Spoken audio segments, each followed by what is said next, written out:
go. Click, and there we go. Alright, we're started. Let's get this going. What's up, everybody? Welcome to episode number 14 of the J Money Talks podcast. How's it going? It is a Saturday night. It's October 17th. We're 2 weeks away from Halloween. For me, almost 3 weeks away from my 24th birthday, my Kobe year. Anyways, I'm your host, Mr. Jason Michael Johnson, but I'm also known as J Money. And we are live, and we're up. We are logged in. We're going to lock in here. So, let's get started with what we got this week. We got a great amount of stuff. The Tennessee Titans return for our first game. We got Tuesday Night Football. We just witnessed probably right now the Tampa Bay Rays were up 3-0 and somehow lost 3 straight so far. My question is there been a reverse sweep yet? And let me see if that game has ended. If it is, then we're going to do one of two things. Okay, so it's bottom of the 8th inning. The Rays are up 4-2, so they're probably playing on closing the door this time. Let's hope. Right now, the Atlanta Braves is currently blowing. He's about to might blow a 3-1 series lead over the Dodgers. So that's another thing.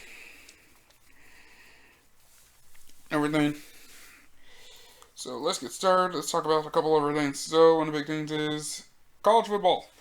The big thing that came out was the GOAT, pretty much Nick Saban.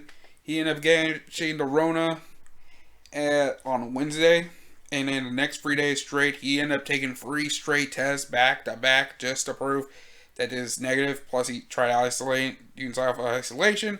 Everything, he went into the COVID protocol. He ended up taking 3 straight tests, and he made it out of there. So, what happened next? Alabama plays host to Georgia. Pretty much, maybe, kind of a national championship preview.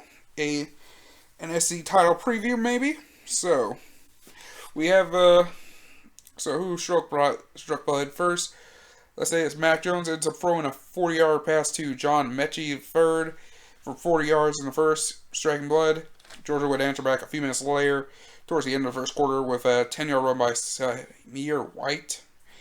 Next, we end up getting an 82-yard bomb by Stetson Bennett to James Cook to start off the second quarter. Next step, we end up having, but Alabama would cut the lead to 4 with a 33-yard field goal by Will Richard. I'm gonna say Richard. If I butchered this kid's name, I'm sorry, man. We have 2 field goals straight, cut the lead to 4, but then it goes back up 7 with Jack Palencia with a 50-yard field goal as well. Next, so a few minutes later, this ended up starting a chain, with 5:42 left. This started a chain where pretty much these teams started trading field goals and touchdowns. Alabama would tie the game up with a 17-yard pass from Mac Jones to Devonta Smith. And then we have Stetson Bennett, the QB for Georgia, throwing a 5-yard pass to Jermaine Burton. 23 seconds on the clock. And with less than 3 seconds left, Will Richard ends up getting a 52-yard field goal for the win, which is surprising. So this gave Georgia had a lead for 24-20 coming into the second half. And let's just say this, the second half became all Alabama. Alabama decided, hey, this is our turf. We going in. We winning. And once again, proving to Georgia, yeah, look, we've beaten your ass in the SEC title. You beat our ass in the SEC title, and we whooped your ass in the national championship. If we don't remember that choke job, let's say this. Georgia is known to pretty much be, let's just say this, Georgia is pretty much a guy that needs to have an AVN award for the state that blows more leads than Lisa Ann will blow cock. So, award. So, that is a thing. So, how this started? Well, with 4 minutes left in the third quarter, Mac Jones ends up throwing a 90-yard bomb to Jalen Waddle. Then we have a 2-yard run by Najee Harris, and then a 13-yard pass, Mac Jones to Devonta Smith. Connection again with a 13-yard pass.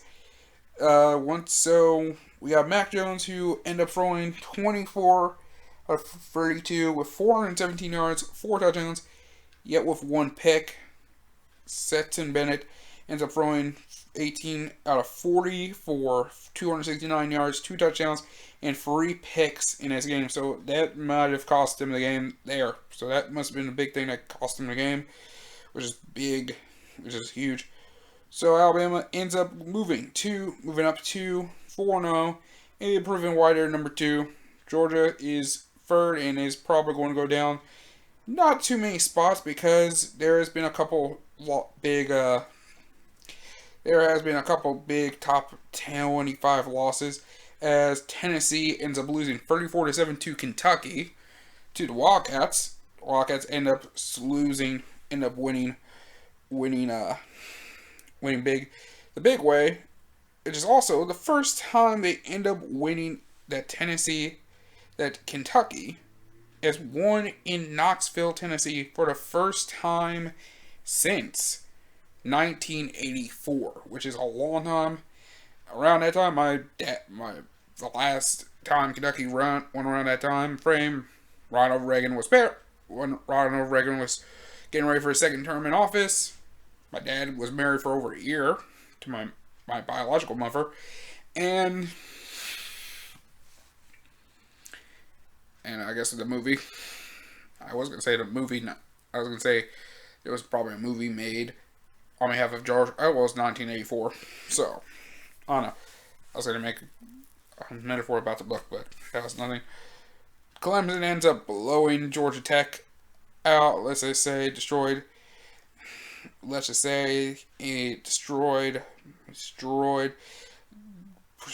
pretty much Georgia Tech's ass, 73-7, with Trevor Lawrence having a big game, pretty much the Heisman Trophy favorite.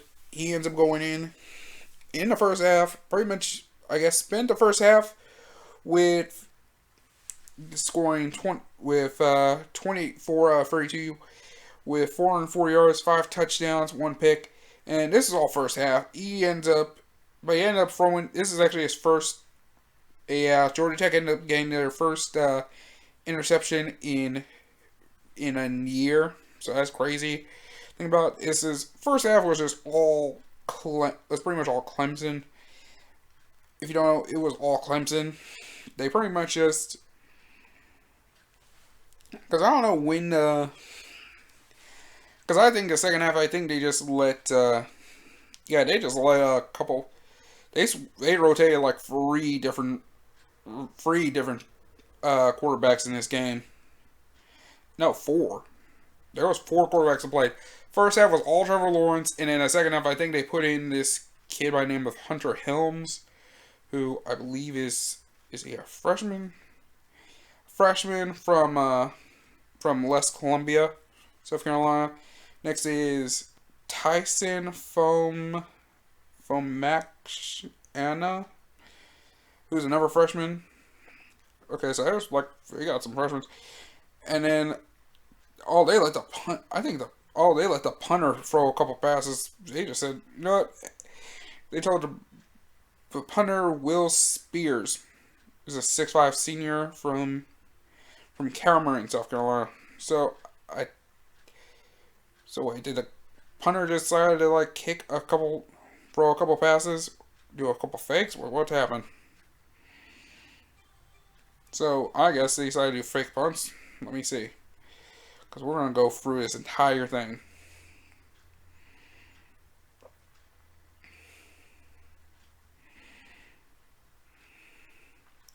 I'm gonna look into this because I'm like,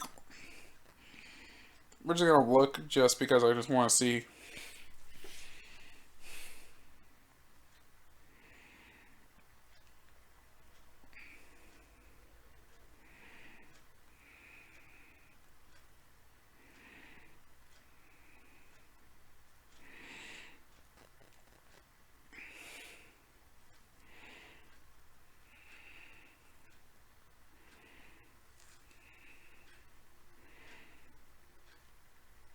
Okay, so it looks like that.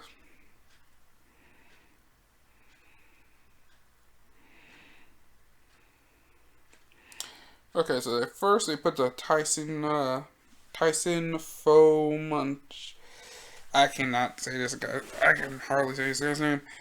So I think they subbed in another quarterback later, or they kept him in.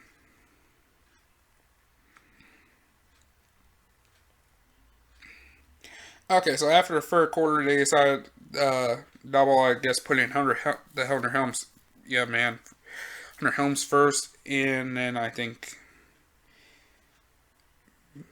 Hunter Helms in later.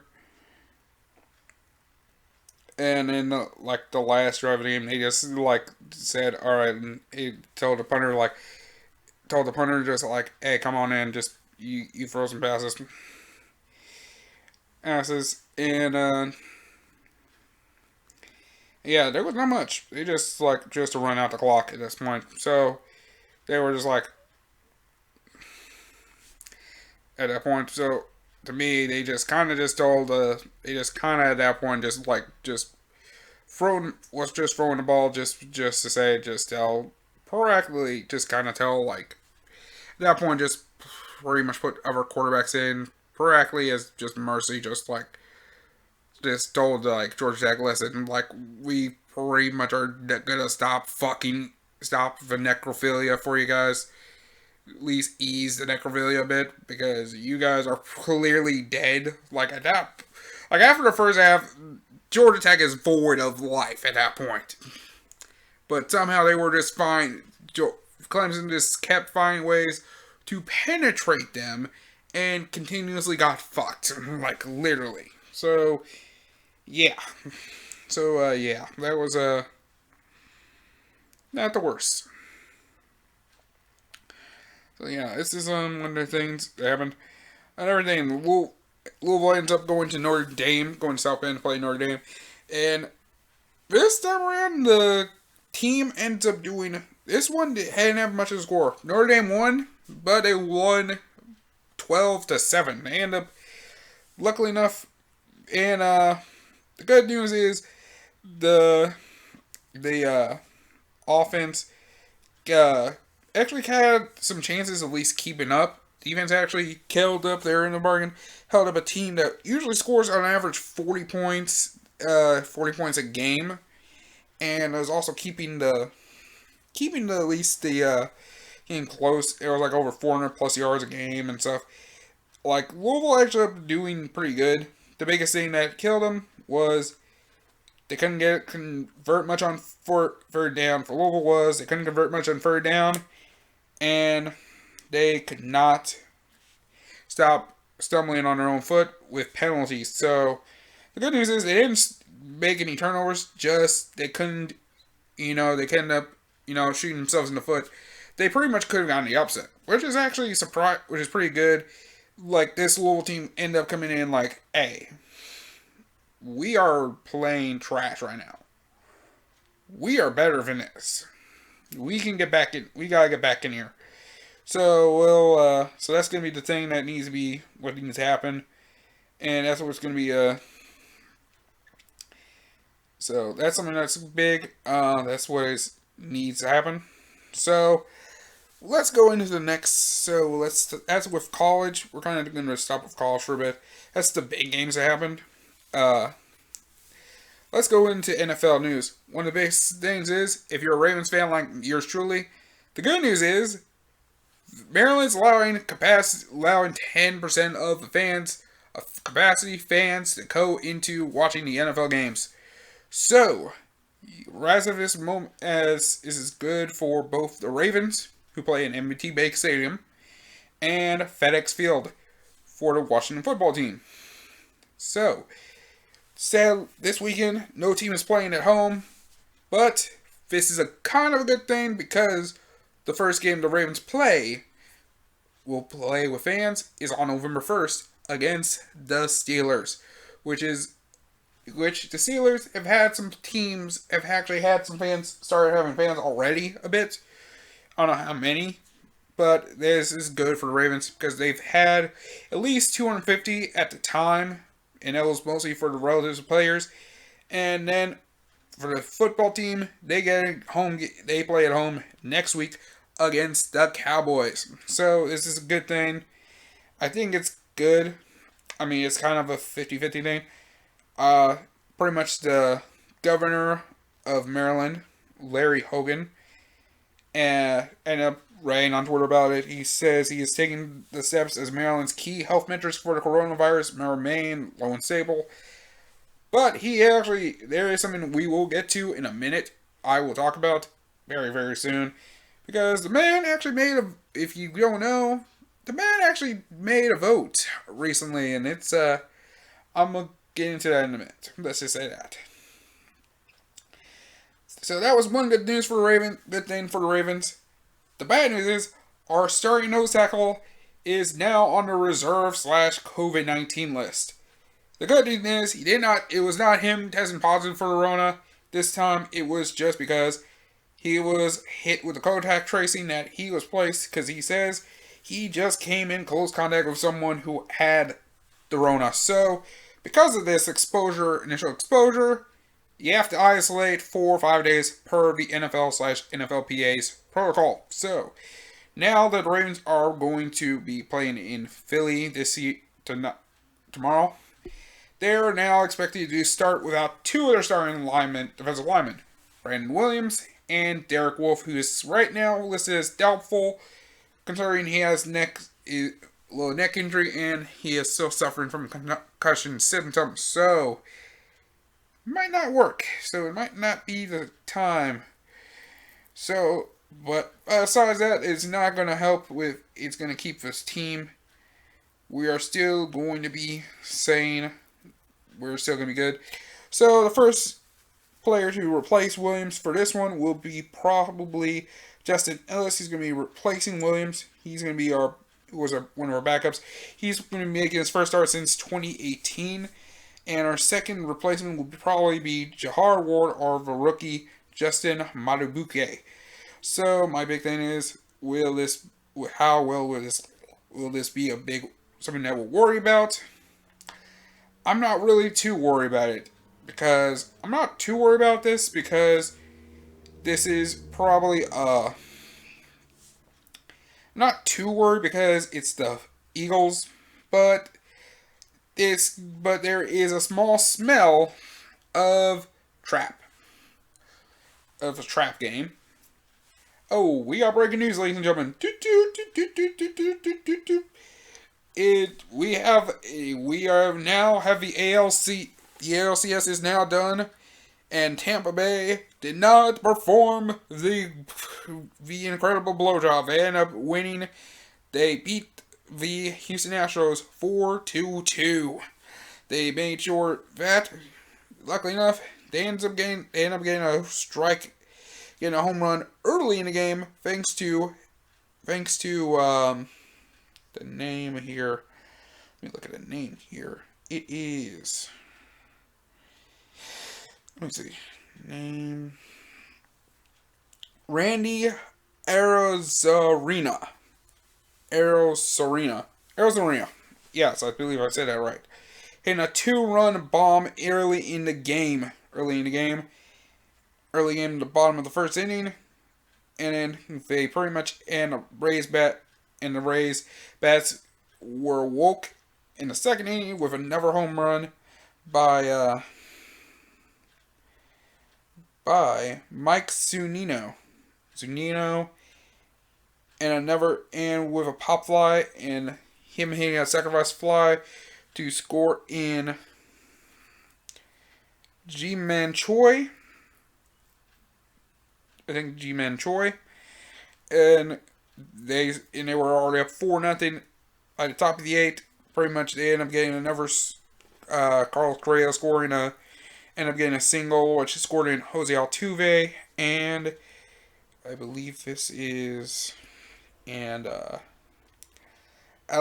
Diaz, which put 2 runs in, but it was too little, too late, and the Tampa Bay Rays did not perform a blowjob. Which would have been the second biggest blowjob in all of baseball, besides the Yankees in 04. Besides the 04 Yankees. So, I say this. Congratulations to. So, the Tampa Bay Rays, congratulations for making back to the World Series first time in 12 years. So, Tampa Bay fans, congratulations. You guys deserve that W. Deserve a W. Houston Astros, to the Houston Astros fans, I'm sorry to tell you this. Your team is now eliminated. And thank God, because I will say this. Now, what was this? Rays, we would have laughed at your asses all week. I would have found a way of talking about that. But, so now, Houston, you're out. Now, the whole entire baseball world is probably cheering in the fact that you guys are eliminated, and hopefully you're gone. You guys are out. This is the beginning of something special. Who knows? Let me take some water here. I'm going to try to do this mostly in one take.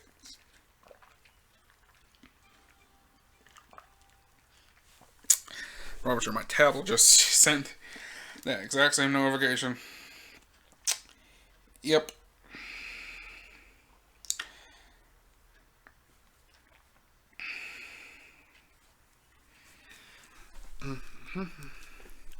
I think later tomorrow we're gonna talk about.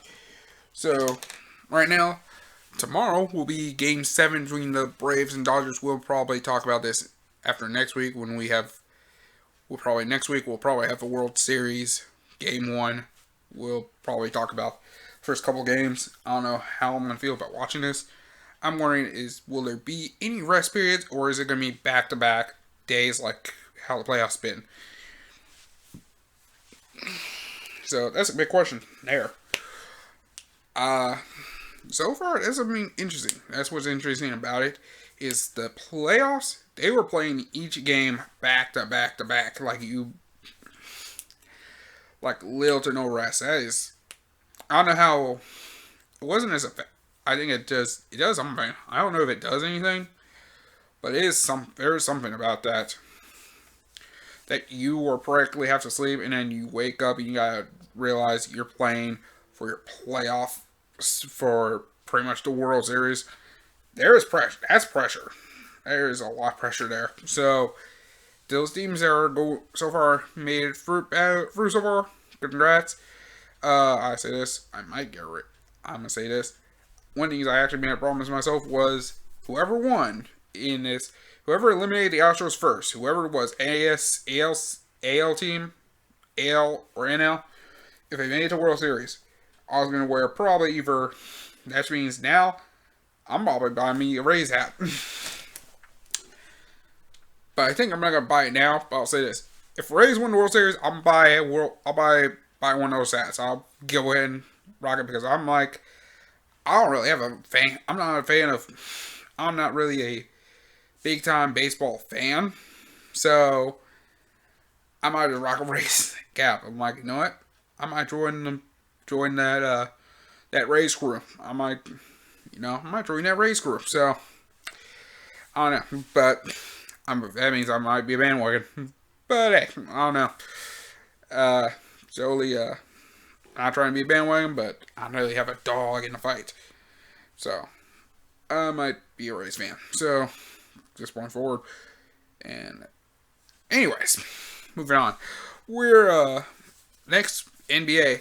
Congratulations. I say this. Congratulations to the LA Lakers on winning you guys 17th NBA title, first since 2010. And this is a big movement. The biggest thing I've heard on a lot of this stuff is the stuff going on with the GOAT debate is Is Jordan the GOAT? LeBron the GOAT? Now he won his fourth ring. This is his first. He won 4 NBA Finals MVPs. He's the first to do with 3 different teams, I believe. Rajon Rondo, he has won his second NBA title. Second player in the history of both teams to win a championship on both teams as a member of both rosters, 2 rosters, with E for team. Like right now, Dwight Howard has a championship. And there's some players that pretty much some people say. Now a lot of people are going to say like there's an asterisk to this whole bubble championship. Like, oh, it's a Disney thing. Like, it's a bubble thing. Like I'm like it to me. I didn't watch a lot of playoffs much. I'm not gonna lie. I didn't watch a lot of playoffs because I was busy with work and I was not. Plus, basketball was on every day. I was like, you kind of got burned out at it. At first, I was trying to watch some of these games, but as the rounds go on, you kind of just kind of like got a little burnt out. And then football came around and I was more interested in like the football games than like the NBA stuff. And I was like, I need like something different. So, but I at least tried to keep up with the finals a bit. And one thing I will say is this: I actually honestly have a lot of respect for. I think I said this earlier, but I really like respect like Jimmy Butler in his game style because it pretty much especially Game 5. I watched his performance Game 5 on Friday and last Friday, and this guy literally poured his heart out. That was a big thing. He poured his heart out in that whole game. That's something that he deserves. He deserves all respect. And I'm seeing a post like a couple like on Tuesday, and he was back in the gym like 2 days after losing Game 6.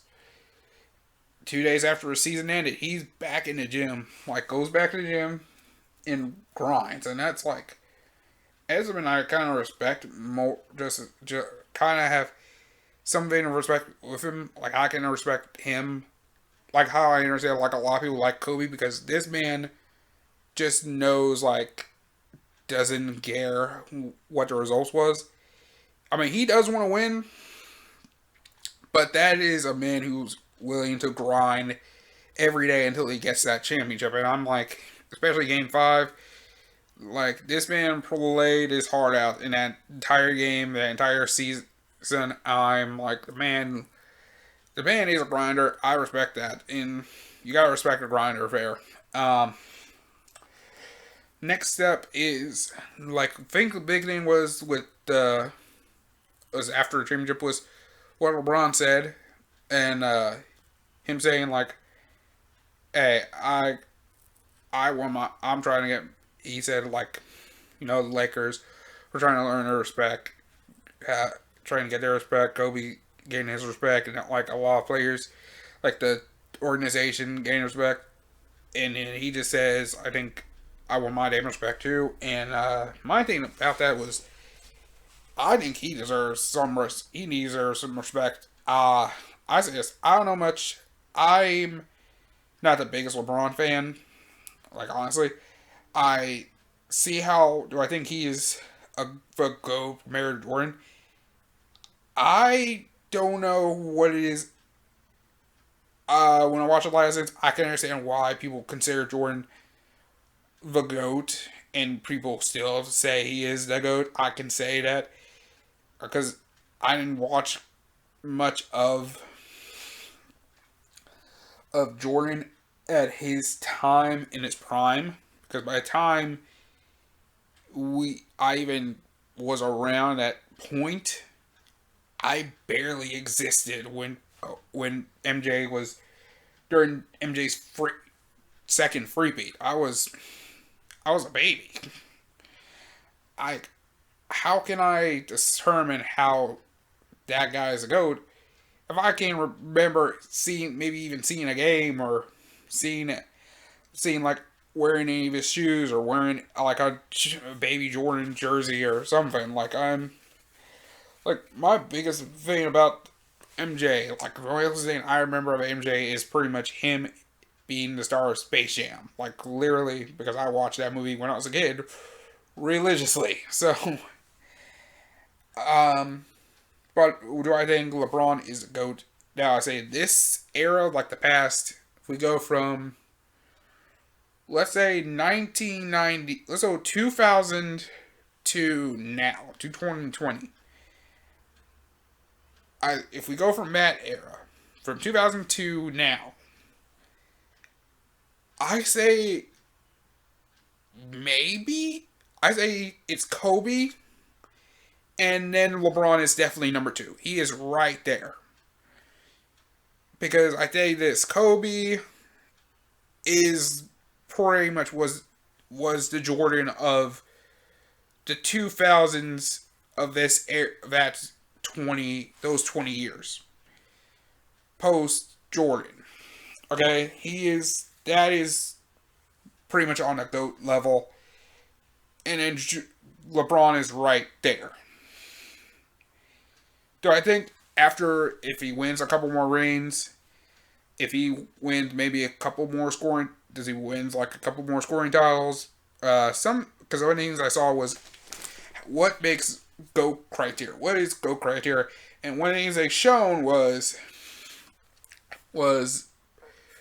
what I was watching Jalen and Jacoby on ESPN, and one of the things I think Jalen Rose made was GOAT criteria. What is GOAT criteria?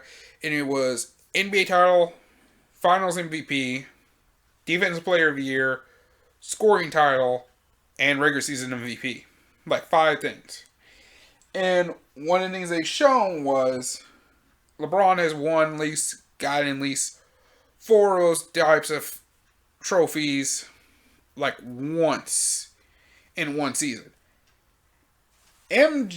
Michael gotten like done that 4 different years. So, well, I think there's been one thing I think he's missed to get that 5th one. I think it was, I don't know if it's Defensive Player of the Year. And that is something, and Defensive Player is an interesting thing. Because especially if you're let's say you play a position like, say, small forward, you're not much of really I don't think you do a ton of defending stuff. I mean, you might be like, because most of the time you are practically guarding, like, say, you're a wingman, you're pretty much guarding, like, people on the wing, like, in the corners. So, you trying to get steals maybe, blocks, sort of. So, or creating turnovers is kind of something that is kind of difficult, somewhat difficult to do. You have to do some, there has to be something that you might have to do to get something like that. It is something that's kind of difficult to pull off if you're a small forward. Like if you're naturally like a small forward or power forward type of thing. Power forward maybe. Power forward center pretty much makes sense of getting that Defensive Player of the Year because the wingspan and height and stuff. So it's sort of difficult to win Defensive Player of the Year. MVP takes, you get all offensive and defensive. So there's something there. So I don't know. I say it's a lot of things. I say LeBron is, in the past 20 years, from the 2000 season to now, LeBron's definitely proven like he's number 2, and then there's Kobe. And I know there's some people who are going to be going to me about that.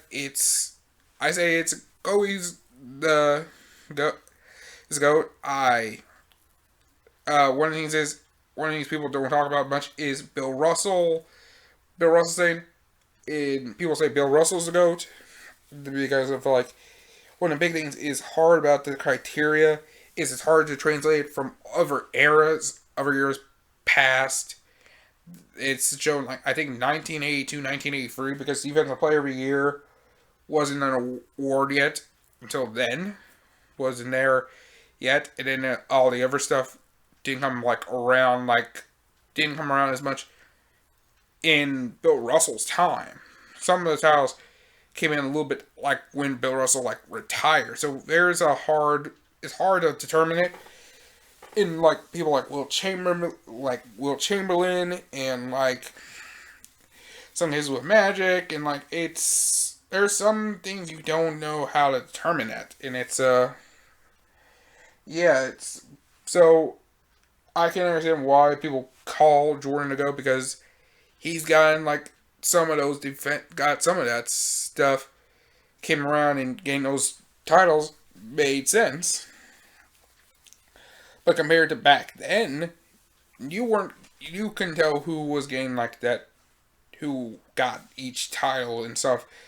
But I think if someone who does does an NBA historian looks at old stat sheets and all that stuff and makes a thing where they can determine best who would have won if there was a scoring title or they made this or the Defensive Player of the Year category for that year way back. If someone really wanted to go deep into that, just to make something there to really determine the GOAT, if you really want to determine really truly the GOAT of basketball, you gotta go that deep into history and look in all stat sheets and do some of the stuff make the criteria work.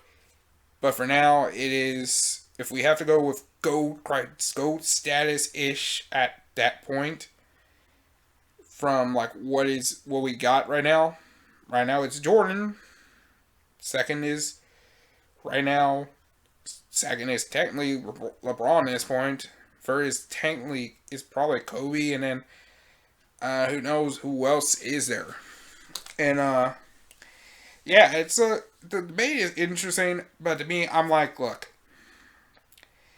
it is that's something you gotta discuss. That's something that we have to discuss in the future, and I think that's something that the NBA really wants to do something to literally end debates like that.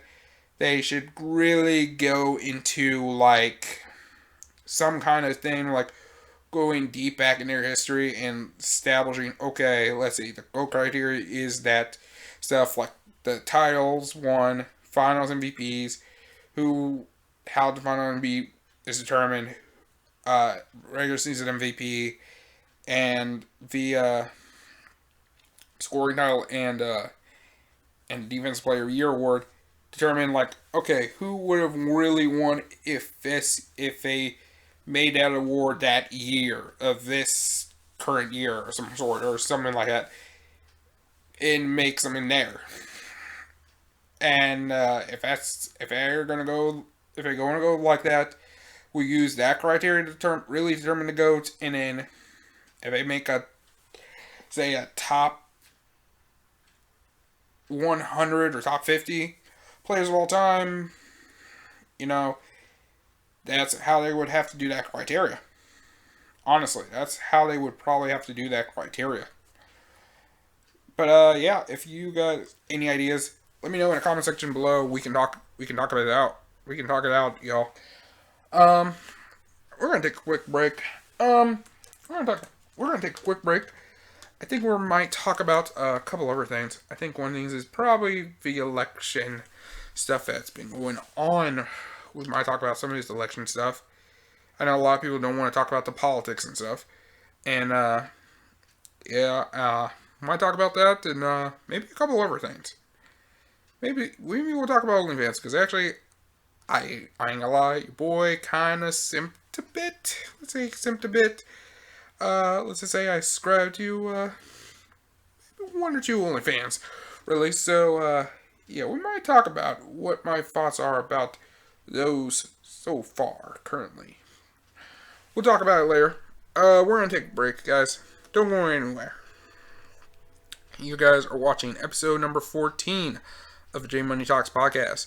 on Spotify, on SoundCloud, and on YouTube.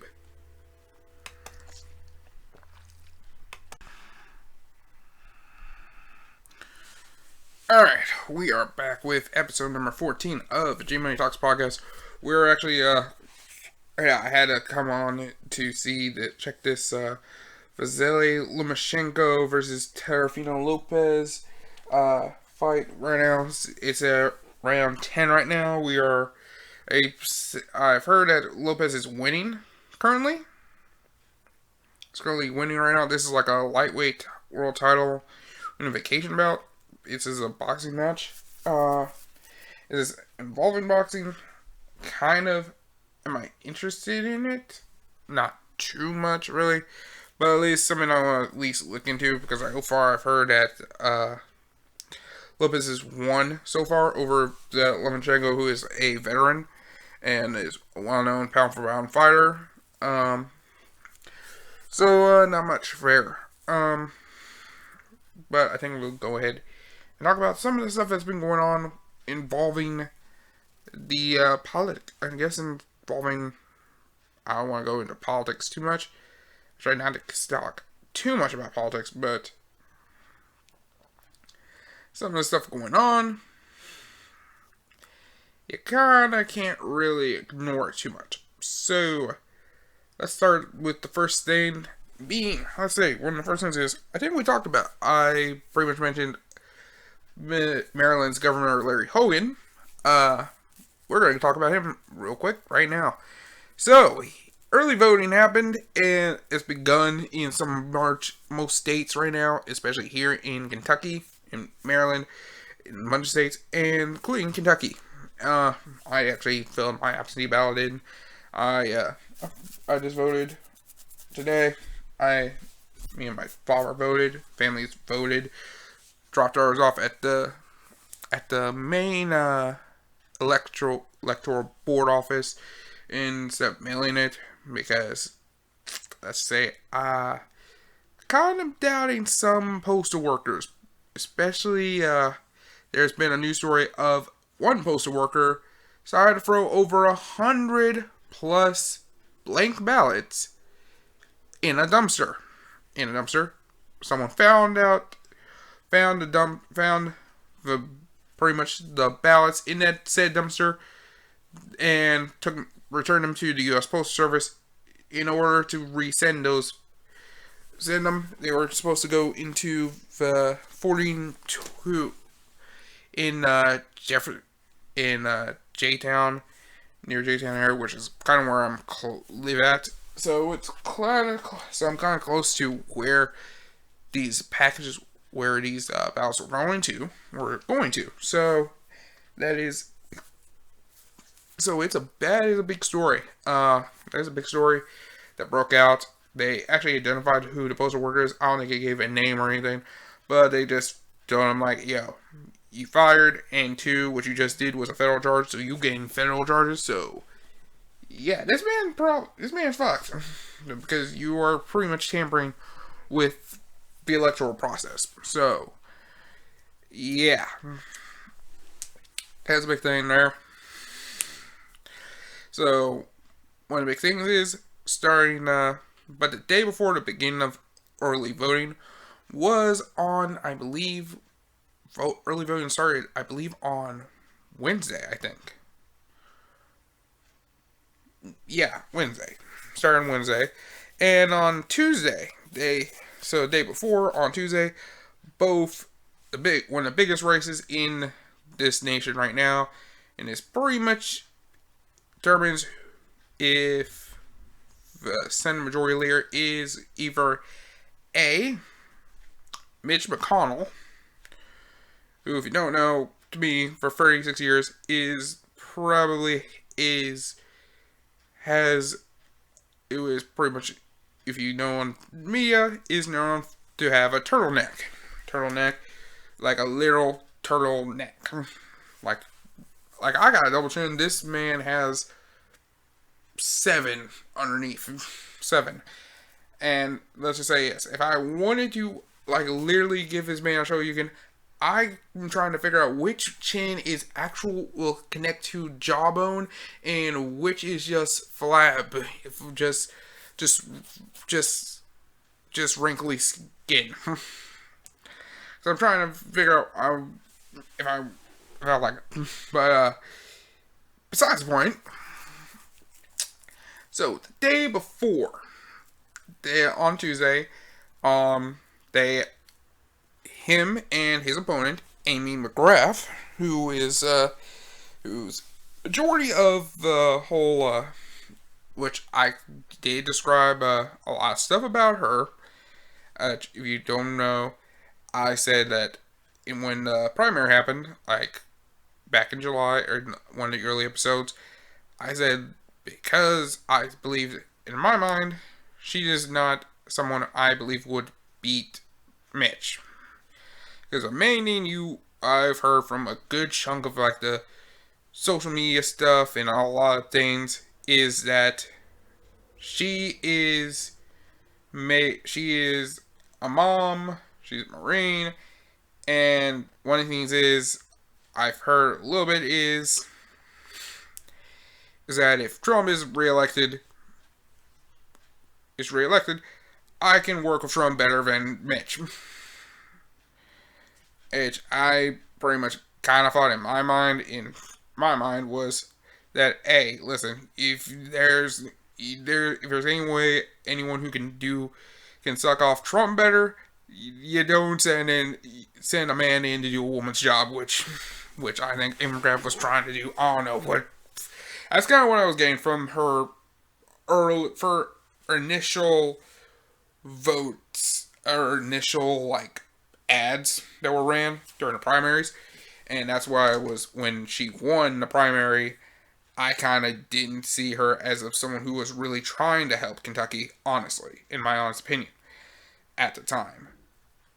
If you don't know, at that time, I was kind of going for Charles Booker, who is a state representative. Who was a state representative. No, not a state representative. I believe a state senator, I believe. Uh, but part of the state Congress. We'll just say that he's a member of Kentucky's Congress, who grew up in the western part of Louisville, in the west end of Louisville, and he in the way you heard him speak about this and him traveling all across the state and everything, he sounded like someone who was really willing to helping and fighting for the state by all costs imaginable. And that was one of the big things about it. Was helping like really was gonna try to put Kentucky first and help pass like the bills like McConnell was going to pass. And it's proved like that was what I was hearing and that's what I was believing in. So, so going into this debate, I'm thinking like either somehow she's going to. I didn't expect much of this at that point. Debate happened. There was only one debate that happened. It was on Way Free TV. It was on Way Free TV, and it was on all social medias on Way Free. It was like on one news station, and it was just local. Everywhere else, and it was also on social media on Way Free, and it's about an hour long. You can find it on the Facebook. Go to Way Free Louisville Facebook page. I'm probably sure there might be something on Twitter. They may have made a live video, and I think you could probably replay it. And maybe Instagram may have I don't know if they have a post or something, or maybe made like some kind of something like on IG Live or something. Or, I don't know how, but check it out. I actually watched it. I ended up watching it like later when I was done with work, and let's just say this. McGrath pretty much went at McConnell, and he got on him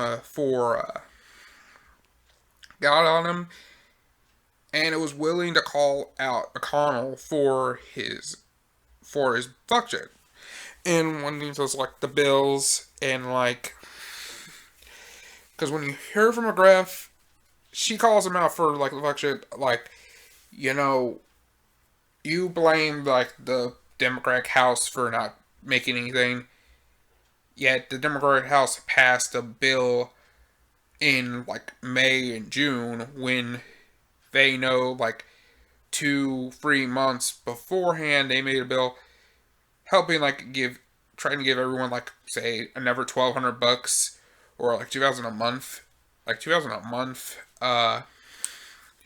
keeping the 600 unemployment thing up, and like giving everyone 2,000 a month regardless if you have a job or not, and like a few other things. And it's been in your office for a while, and she at first she called him out on it. She was calling him out on the fuck shit, and McConnell said, and in this clip, it's golden. You should, and I'm probably sure you found it on Twitter or anywhere, and it just shows McConnell. He's hearing this shit, and he's smiling and laughing like Emperor Palpatine, like a little chuckling, like a bit, like knowing that he knows there's a bill that the House passed, which would have helped a lot of people who is really hurting right now. Either is because a lot of people lost their jobs. Some people lost some people lost businesses, especially small businesses. In like a lot of people were struggling with rent, paying rent, and everything else. He knows some of that stuff would have helped everyone out. Regardless, he knew it, and how he reacted was practically just with a smile and just kind of chuckling a bit. Like it was like a like a like it was. It's not like that Kawhi like. No, it was not like a Kawhi thing. He was just chuckling a bit. Hold on a second.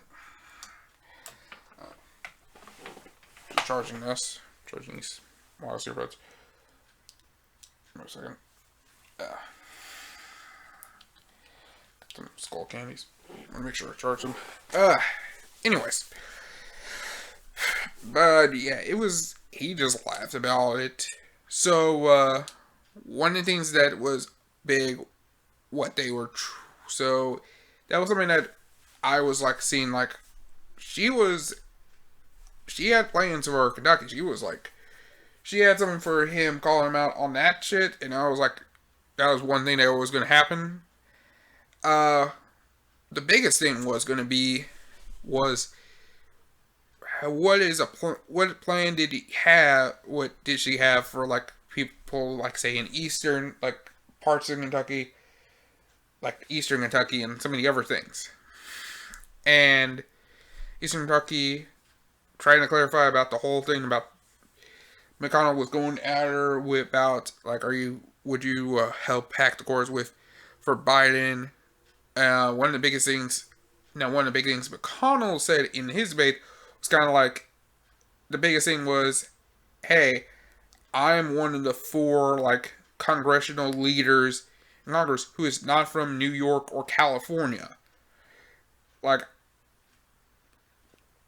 and my thing at that point was like, okay, but have you really done anything for the state, and like, have you done anything for the country? One of the things he mentioned was about this like $80 million grant to University of Kentucky, and like some grant he gave to University of Louisville for a few $1,000,000, and I'm like, okay, but one of the things was she mentioned McCraft said something about Anderson County, Kentucky having a bad sewage system or something about clean water, and like the sewage system in like Marion County, and like a couple of places that are really having hard issues. And one of the things is, during that time, for him calling him out on that, and one of the things is, the bitch kind of said, okay, instead of asking me what I would do for Eastern Kentucky, if you were in charge, what would you do with Eastern Kentucky? And one of the things is, she knew how the coal industry has been kind of screwed a bit, because let's be honestly, One of the things is Obama kind of tried killing the coal. Did Obama kill the coal industry? He kind of did, but I think he was trying to at least lessen like that carbon footprint and like try to like, hey, we need to stop with the fossil fuels, but we need to like set up a program trying to go to solar energy and like and try to at least make wind stuff, wind energy, solar energy, and all this stuff. And McConnell kind of tried to stop him from doing that because let's be honest, like can McConnell believe that he's gonna kill coal industry, kill like all these jobs and like Eastern Kentucky and all this stuff like communities. And one of the big things was about that coal stuff is a lot of people lost pensions and stuff in like retirement, and like that was something that rippled it a bit. So one of the things is McGrath was like, "Hey, we're gonna help you guys out. We're gonna make sure you guys get those pensions back and everything like you deserve." And one of the things was, I think one of the things she was trying to do was make new jobs with trying to rebuild the infrastructure, create new jobs with like trying to make, I guess, make solar panels and like create new jobs with like trying to make the internet better, because I ended up seeing something with like the top 10 worst internet in the country, and it's one of the top, it was like either the top number one or number one in the top five. It was someplace called Hayden, Kentucky, a small little town in Hayden, Kentucky, and you get like 4 megabits a second, which is, let's just say it's horrible. So, and here's the thing, like it's like here's the thing, like no, I can't really say much about Louisville, like any like the rural areas. Do I think some of them are ignorant and some of them are dumb? Yes, but one thing you got to think about is they don't probably don't have much internet access where they can search anything. Like some stuff is they have to read books, but another thing is they also need access to the internet. Google, Google helps you out with practically anything and everything. So one of the things is, if they can't get anything from Google as much from Google, they gotta need, and 4 megabits a second is kind of rough. It's like that. That is like some basic, super basic stuff. So yeah, I think they gotta need to do some more stuff trying to rebuild that. That's something that's needs to be happening, and it's especially I think trying to get fiber, like doing like fiber optic stuff. Yeah, that's something that needs to be done. Broadband stuff, like phone companies and stuff, like because if you have a phone or some basic internet, you practically need just those two things and you're golden. Plus, one thing I say about is some of this stuff is like about like how people look at like the phones and stuff. Phones like iPhones, Samsung, and like I say some of the things about like some of the stuff with evolving phones and stuff. People's ask like, people say like they don't want to buy like iPhones or buy these smartphones and stuff if involving like cobalt and stuff. Pretty much every smartphone, tablet, and like the laptop computer, some of this stuff is pretty much mined from cobalt by some child slaves. If you don't want to deal with some child slaves getting buying cobalt and building this stuff, and it's like, and people are getting tens of hours, instead of doing that, how about like in Eastern Kentucky, build a get them to build phones, try to at least find a way of building those phones in a factory. Eastern Kentucky is one of the places they can make a factory, like an iPhone factory, like Apple can make an iPhone factory, or Samsung can build a Galaxy factory there, and I say that's something that can do, and it's right in like those small rural counties, and especially like some of those coal communities that are hurting badly, and that's something that I think McGrath was trying to say, like, hey, there's ideas, let you know, like, hey, McConnell probably hasn't forgotten about you. One of the things is like some members of co-injury, some say that they tried to at least go see McConnell, and they barely got like a minute with him, like literally in his office in Washington.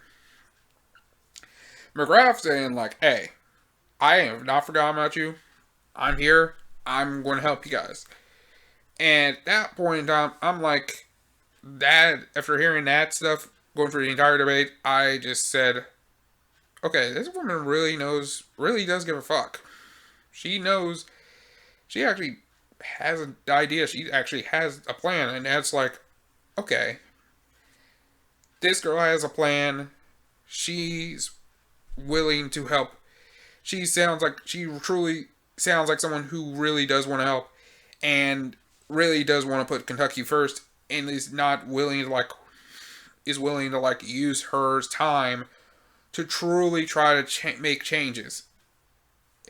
And that's something I gotta respect that there, and that's something that needs to happen, and that's something that needs to happen, I say, very soon and right now. And I think because right now we are like bottom five of Kentucky's bottom five of like a lot of things: healthcare, education, and like jobs, and like a lot of stuff. And I think one thing is, if that's some of the stuff like what you said about like building like new infrastructure, like rebuilding like roads and all this stuff, like rebuilding roads, doing like trying to build new fiber optic lines, and trying to do stuff with like factories, like trying to at least get these phone companies like, hey, like Apple and like Samsung, like, hey, instead of like having your factories be outsourced to China for million for very for like that cheapness, how about why not come to like this city here? We have like a plan of land,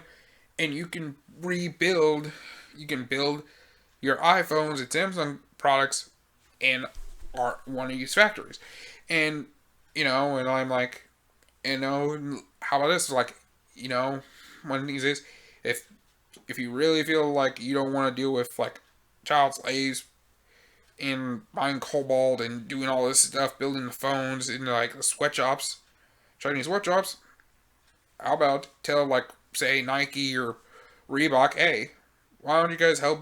Why don't you guys build a factory in like the eastern Kentucky, and like let people make shoes here, which I would love to, because I'd rather not buy, because I like Nikes and like I would love to buy like some new Nike shoes and all this stuff, but but knowing that I'm pretty much may have spent $100 and someone's only getting like, and like only an employee's getting like 7 cents an hour for making this pair of shoes I got on, I'm like, nah, I can't. I rather have it, but if it's built here in Eastern Kentucky and someone's making like 10, like making 14, $15 an hour, and spend like an 8-hour workday making this shoe with his own hands, and it's someone who lives in my state, I would go with it. I would go with it wholeheartedly. Now, I won't say that I'm not gonna blame her for that, but one thing I will knock her on is her saying like not defunding the police.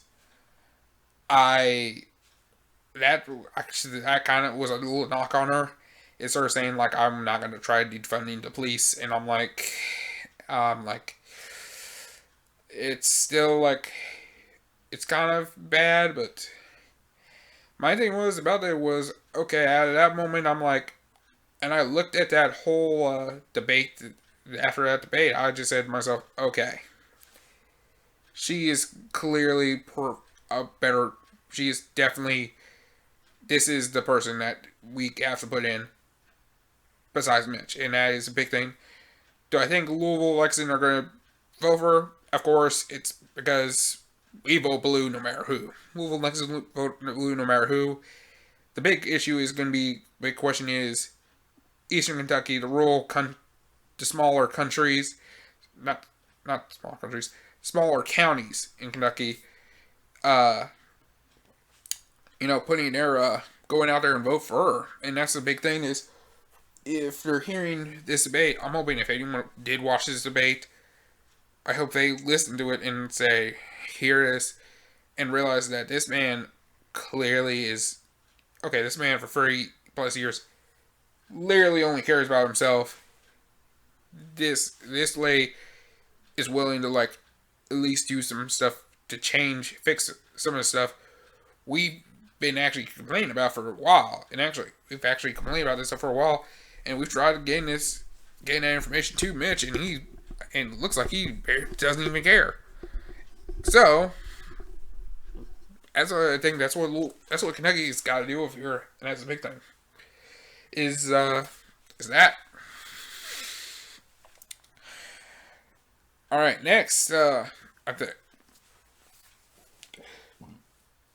Excuse me.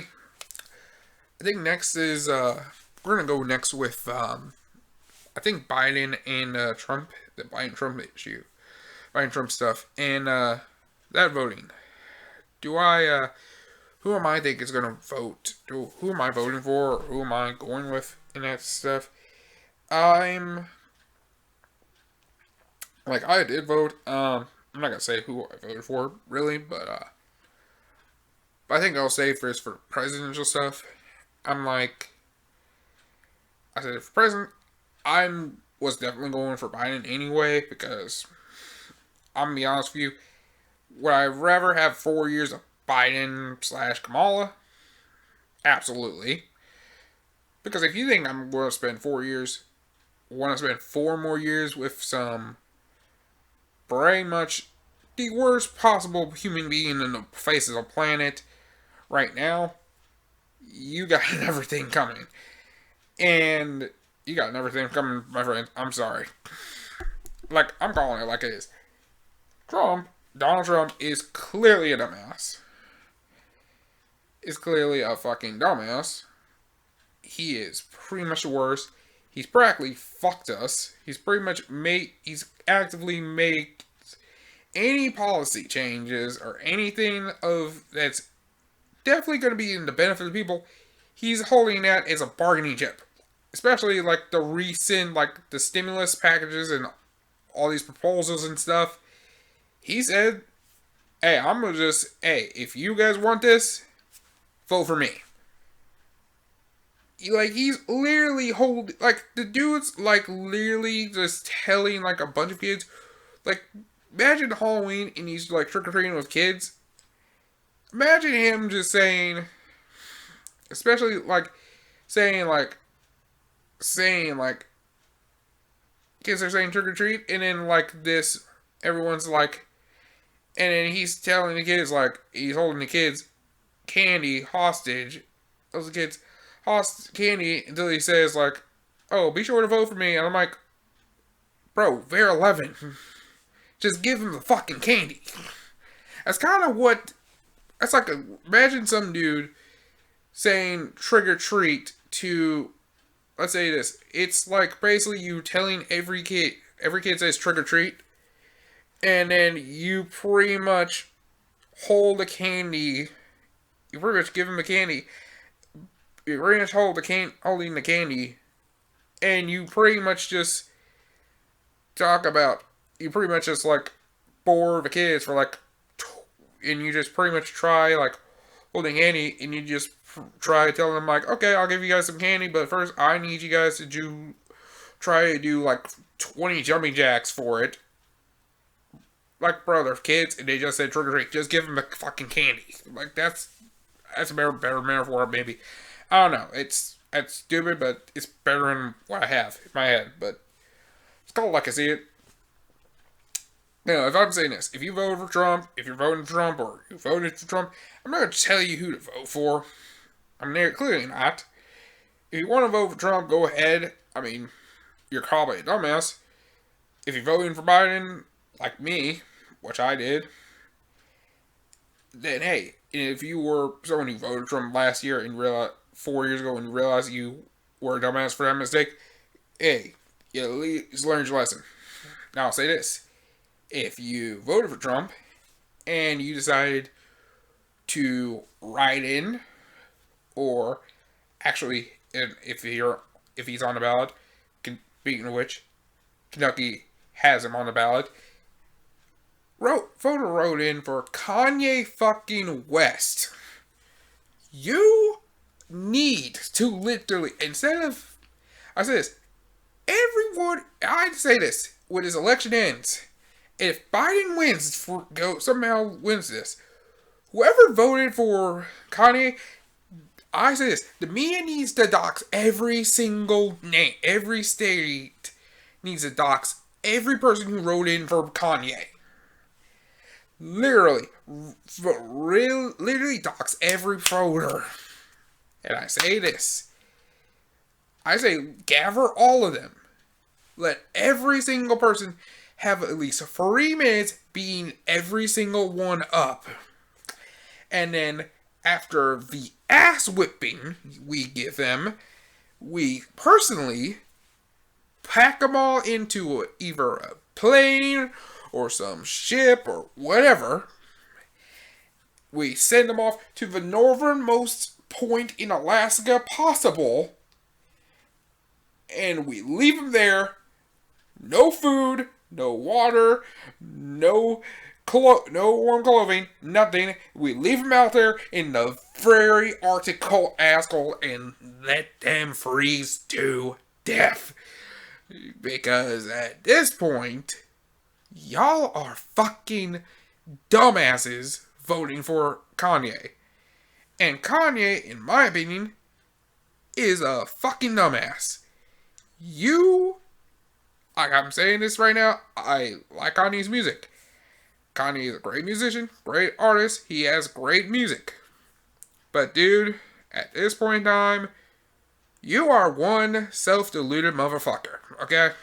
You are one self-deluded son of a bitch. And you are not probably a good alternative to Trump. You're not a good alternative to Biden at all. You have no clue how to handle politics. If you decide to be in any form of political office, honestly, you want to have one episode where you probably could press the button to start to the nukes. You think someone of your mental capabilities is capable of becoming the president of the fucking United States? No. If you think that this man is capable enough to run the country, you are a fucking idiot. You do not deserve, at this point in time, even if they decide not to do what I just said, I say, after this, you should never vote ever again. You should never be allowed to vote again. Some of y'all pretty much need to, literally, I don't even know what to do with some of these guys.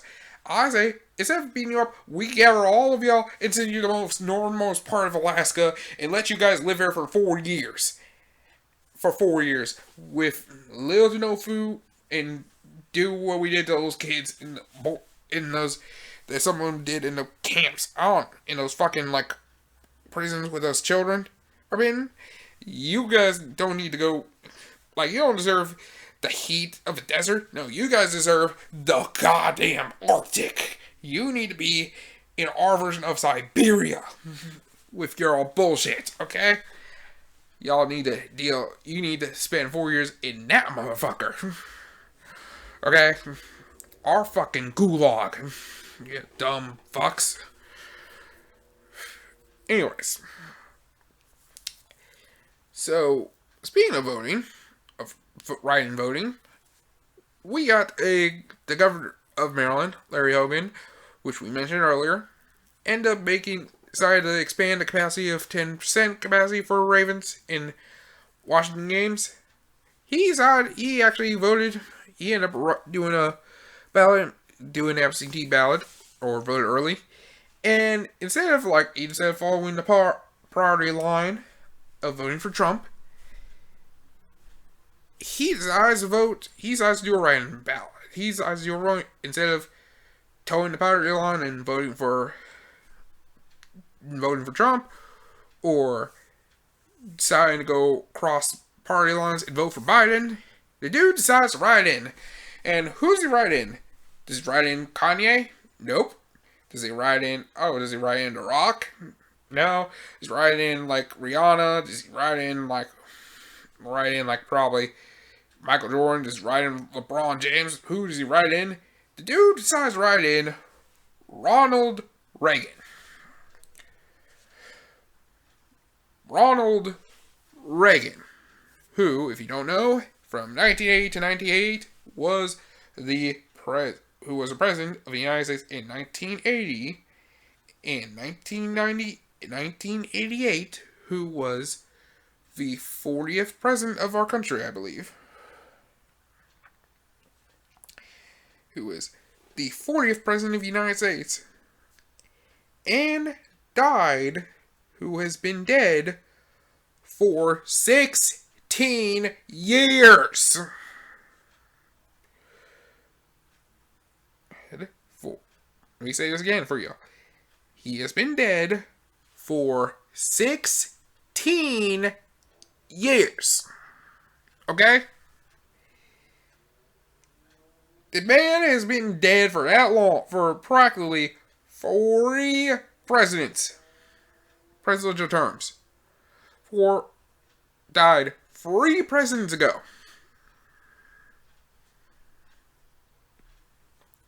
That's 4 presidential terms. That's pretty much a 16-year-old. That's 16 years ago. That's a driver's license ago. Yeah, motherfuckers, I just hit you with math. Okay? Really recent. Someone who pretty much has gotten their driver's license, is probably able to get their driver's license.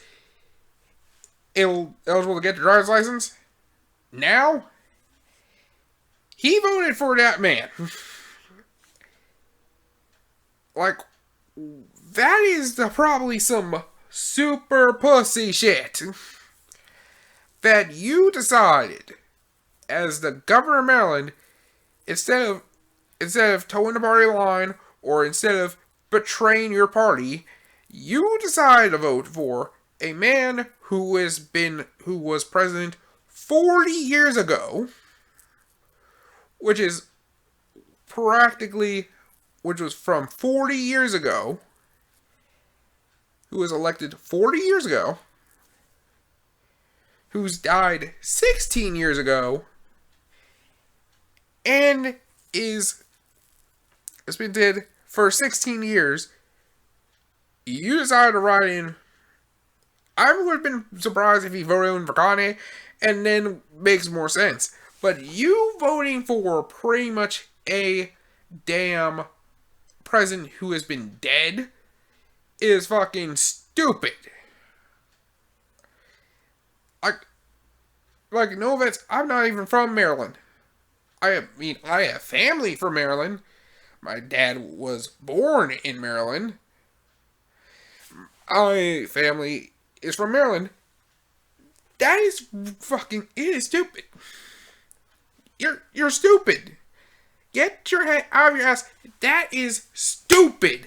Use your common sense. You're voting. You had a chance of at least you are part of the problem of why a lot of people should honestly not vote. You practically you're somewhat in a way helping Trump win this thing, are you? You're one of the many people who is probably going to help Trump win alongside the Kanye voters. So I say this, America, if you're going to go vote, at least vote for either one of the two things. At least if you're not going to vote for Trump, at least vote for Biden. If you're going to write in someone, I'll say this, write in Bernie, write in Hillary, but don't write in Kanye. Or if he's on your ballot, especially in Kentucky, and if you're listening to this, don't vote for Kanye. Don't do what Governor Larry Hogan did. Don't do what a lot of people are planning on doing, try voting for Biden. Because right now, if Trump wins, in all honesty, at this point, I'm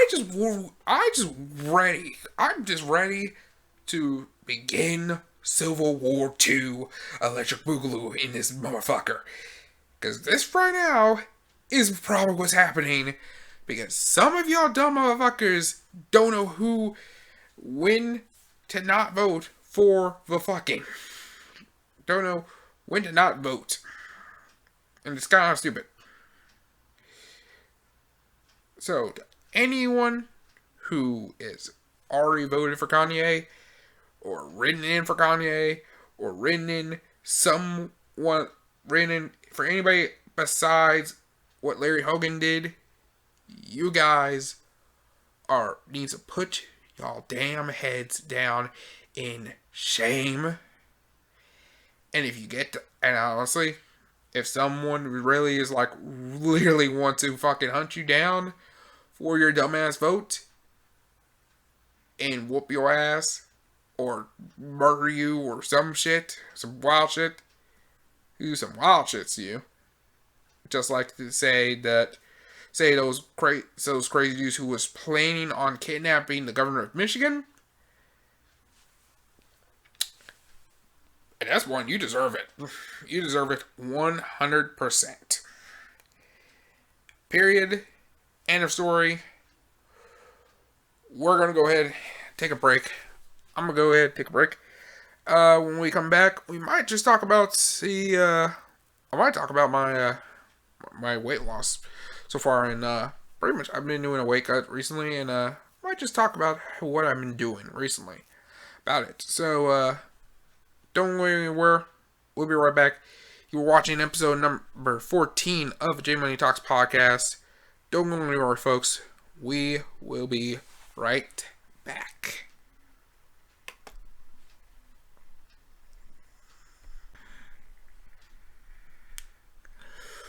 Okay, welcome back, guys, to episode number 14 of J Money Talks podcast. We are going to go ahead and move on to our next segment of the topic at hand, and that is we're going to be talking about about my weight loss journey. So, if you guys don't know, I actually, let's just say around the time of S podcast kind of started, I actually have been on a bit of weight loss journey. I haven't mentioned about it as much. But yeah, I'm in phase 3. This is week, I'm actually pretty much coming up towards the end of week 10. And, of this 12-week weight cut I'm doing. And, I've been doing this so far as week 10. And, explain what I've been doing. So what I've been doing is, it's pretty much just wake up. Main purpose of wake up is when I'm dressing up for Halloween. And who I'm going to be dressing up for Halloween is Scorpion from Mortal Kombat. I actually have the costume right now downstairs and the mask and everything. So, I might show it a little bit later. I'll probably just show the mask. One of these is there's a couple things I'm trying to do. And I'm going to be making this cosplay look good and everything. I'll kind of show you guys it when, I think I'll show it to you guys when it's like finally done. And, yeah, I think you guys are going to be impressed by it. But, yeah, one of the things I wanted to do was, if I'm going to do this cosplay, I'm at least try to lose some weight try to lose some weight, and, at least do stuff, try to lose weight, and at least cut, some weight. Because at the time I did the cut, because I've been, one of these is, back in June, I weighed at 302, at the very beginning. I can show you, I've been tracking this for practically the entire year. I think the first first time I weighed in, and this is actually from, show you this history. First time I weighed myself was May 25th. I got to end up getting this scale. By May 25th, right around the time before COVID started, I actually was at 272. I was actually at 272. That was like, I was getting low, and I was like, I didn't know I didn't know much about how this pandemic was going to go. I didn't think gyms were going to close down. I was I was like everyone else. I was back to myself, like, okay, I'm going to cut down to a point. I'm going to cut down low. I'm going to cut down enough.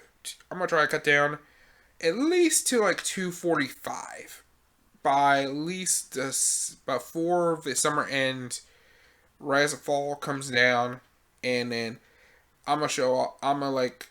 I was gonna go like. I'll say this. My plans for 2020 was gonna be get down to like to 245, which is 240. Get down to 245.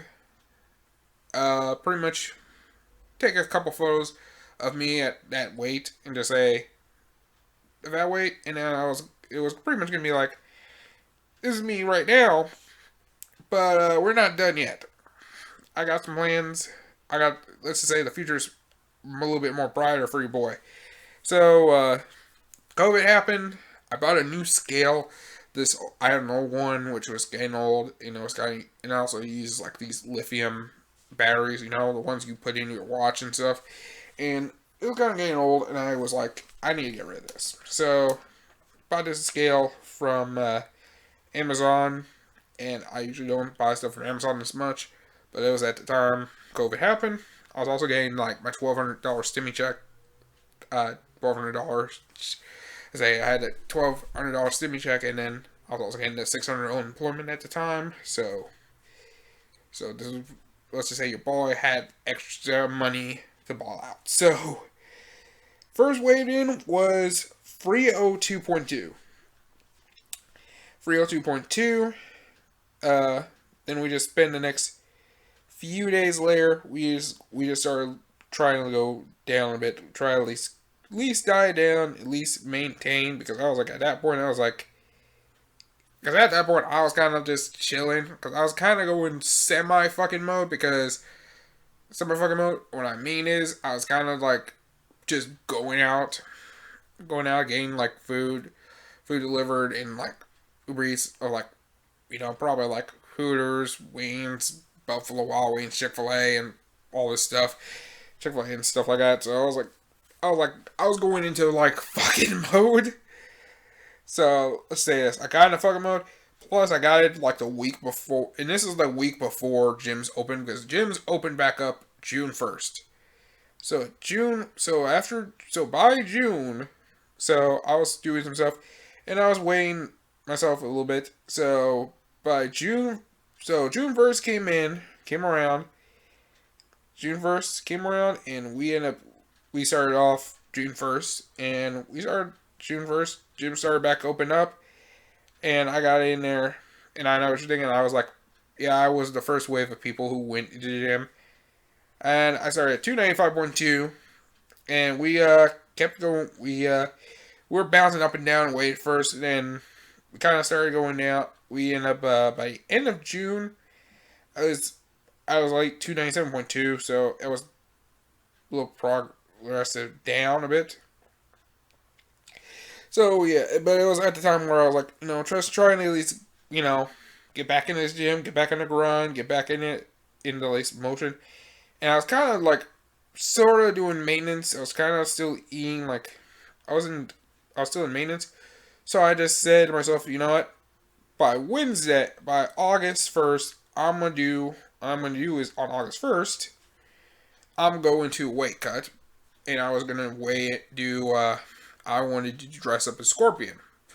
For all I know, because at the time, as I got the costume and everything, I plan on, if Halloween parties, if stuff is starting to at least clean, stuff was starting to at least look better, and it was starting to look at least like the cases were starting to get lower and lower, stuff was starting to reopen, everything started looking better, and of course, more positive tests came in. Everyone pretty much was starting to like have these like crazy debates. The protest was happening and a lot of stuff. And I'm not blaming the protest one bit. So, started off at 294. So I started weight cut on August 1st. Beginning of August, I started at 294 point, let's see, when was the first week of the cut? First week started on, beginning of August. So we say August, so August 3rd. On August 3rd, weighed in at 297.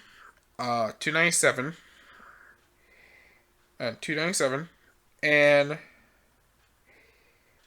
from February on, I was like 296. 294.6 for 3 days straight. 294. Got around to like 293, 290s. I was still in the 290s. I was like 290 even. And I was around and I was battling between 290 and to 290 stuff. It took me a while until I was like, till the end of the month, where I got down to 287. To 287 by Friday. End up gaining like weight back again, like later. And when we started in September, so we get to September. So September 1st, weighing at 289.2. And at that point, we end up starting to go back. We end up going lower in weight. At that point in time, what I did at that point, so what I did starting off, I was maintaining I was eating usually I was eating rice and veggies, rice and eating like standard chicken, rice, broccoli, chicken, usually chicken, fish, broccoli, rice, like I normally did, which was what I normally did. And I was using like the ready rice, that does Uncle Ben's ready rice. And you just put it in the micro, just tear it open, pop it, squeeze it, tear it open, put it in the microwave for 90 seconds, done. That's what I did.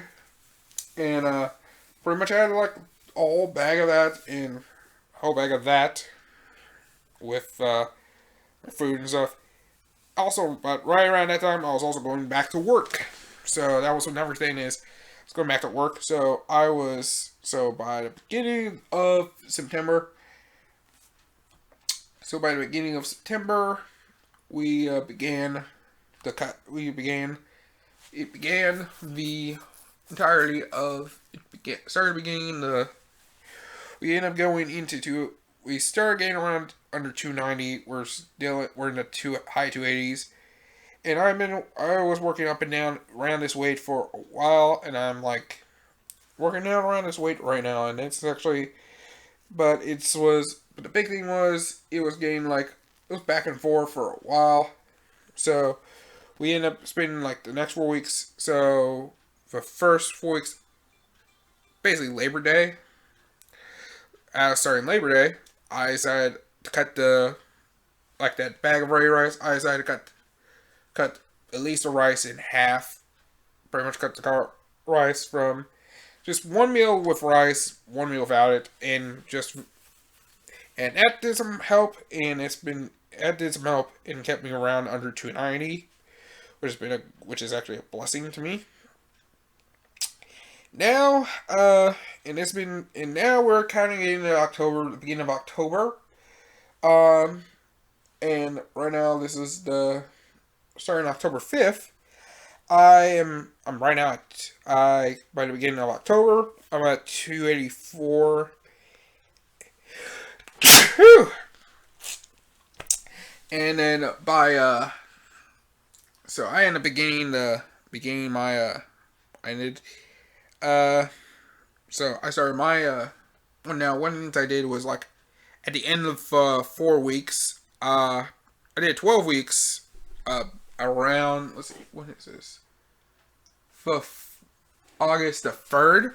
So August the 3rd, the 4 weeks was like the weeks of, so starting August 3rd, I started to do 4 weeks, for 4 weeks. At the end of the 4th week, I decided to do a 48-hour fast at the end of week 4 of the 4 weeks.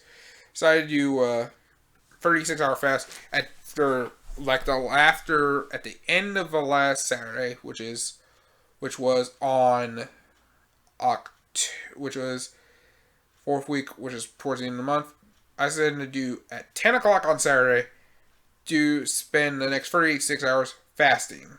Pretty much just water, no food, just practically just starved myself. 36 hours. And after the 36-hour fast, I went ahead and went into that.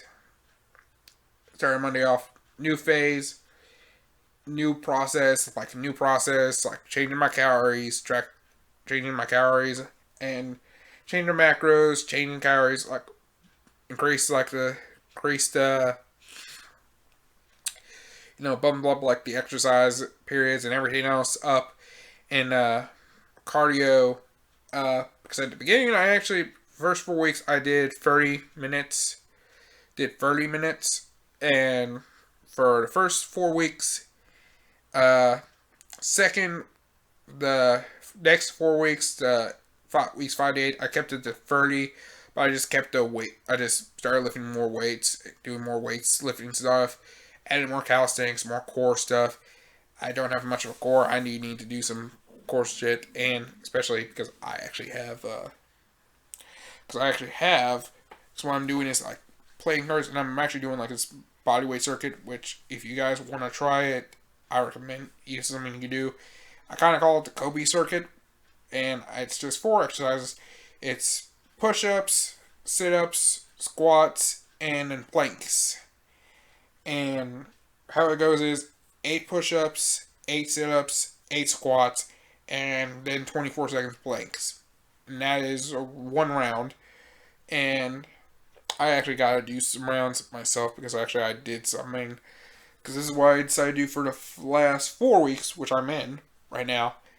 For the last 4 weeks, I decided to like really try to go like no carbs whatsoever, which was no bread, no rice, no like beans, like black beans and stuff, and like cut off from sweets and desserts and stuff. Like that's something I try to do, like especially like avoid pizza and stuff, like especially cheat meals. Like usually around this time, I usually have a cheat meal, or like have these cheat meals. And since I'm like this far into a cut, I'm kind of like my options are like super limited. Like one of the things about Jimmy John's is I can just get. Now I don't know is people are gonna come at me about Jimmy John's. They have this thing. They have this lettuce wrap where they have this lettuce wrap. They have this lettuce wrap. You can get any of the sandwiches in a lettuce wrap. It's pretty good, and it's pretty good. It's a great alternative. It's something it's no bread. Carbs are low, super low, and it helps. So I decided to do that. I forgot there was that we all were supposed to ban Jimmy John's. Just like we're all trying to ban Chick-fil-A. And just like I pretty much tried to ban Walmart and a bunch of shit. Boycott Walmart and all that shit. So I forgot that it was a time a year ago that we all kind of had an agreement about it. Listen, I want to be woke and try to at least try to be part of a social justice warrior crew. But if I'm hungry, I honestly don't give a fuck. I don't give a fuck. I'm hungry.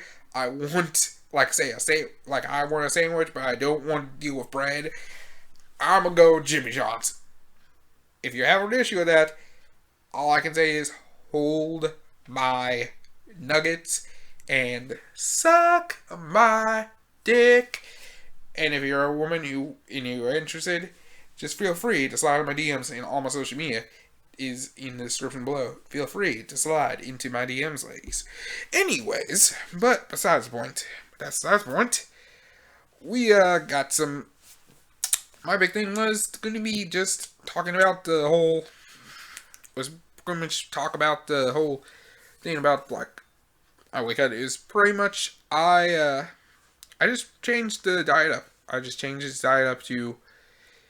So I just went no bread, no carbs, like no carbs.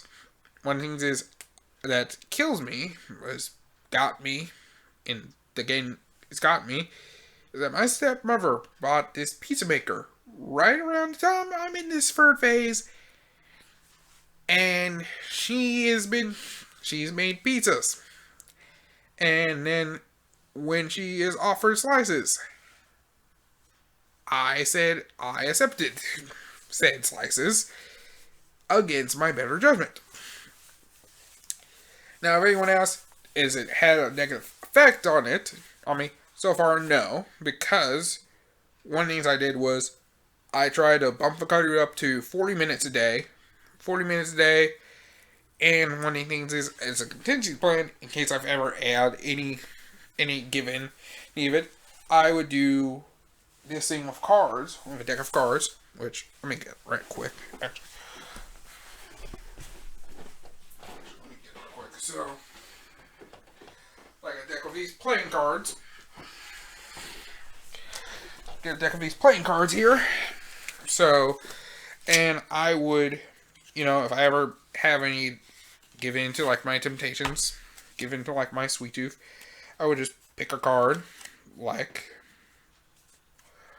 well, this is a bad example, but let's say I drew a Joker. As you can see right here, this is a Joker. If I drew this, I would have to do 50 rounds of the Kobe circuit. If you don't know how much that is 400 push-ups, 400 sit-ups, 400 squats, and if you're wondering, and if you don't know how that is, that's 1200 seconds planking, which is, if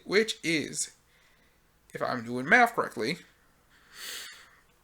if I do this math correctly, 20 minutes. Yes, 20 minutes of fucking planks.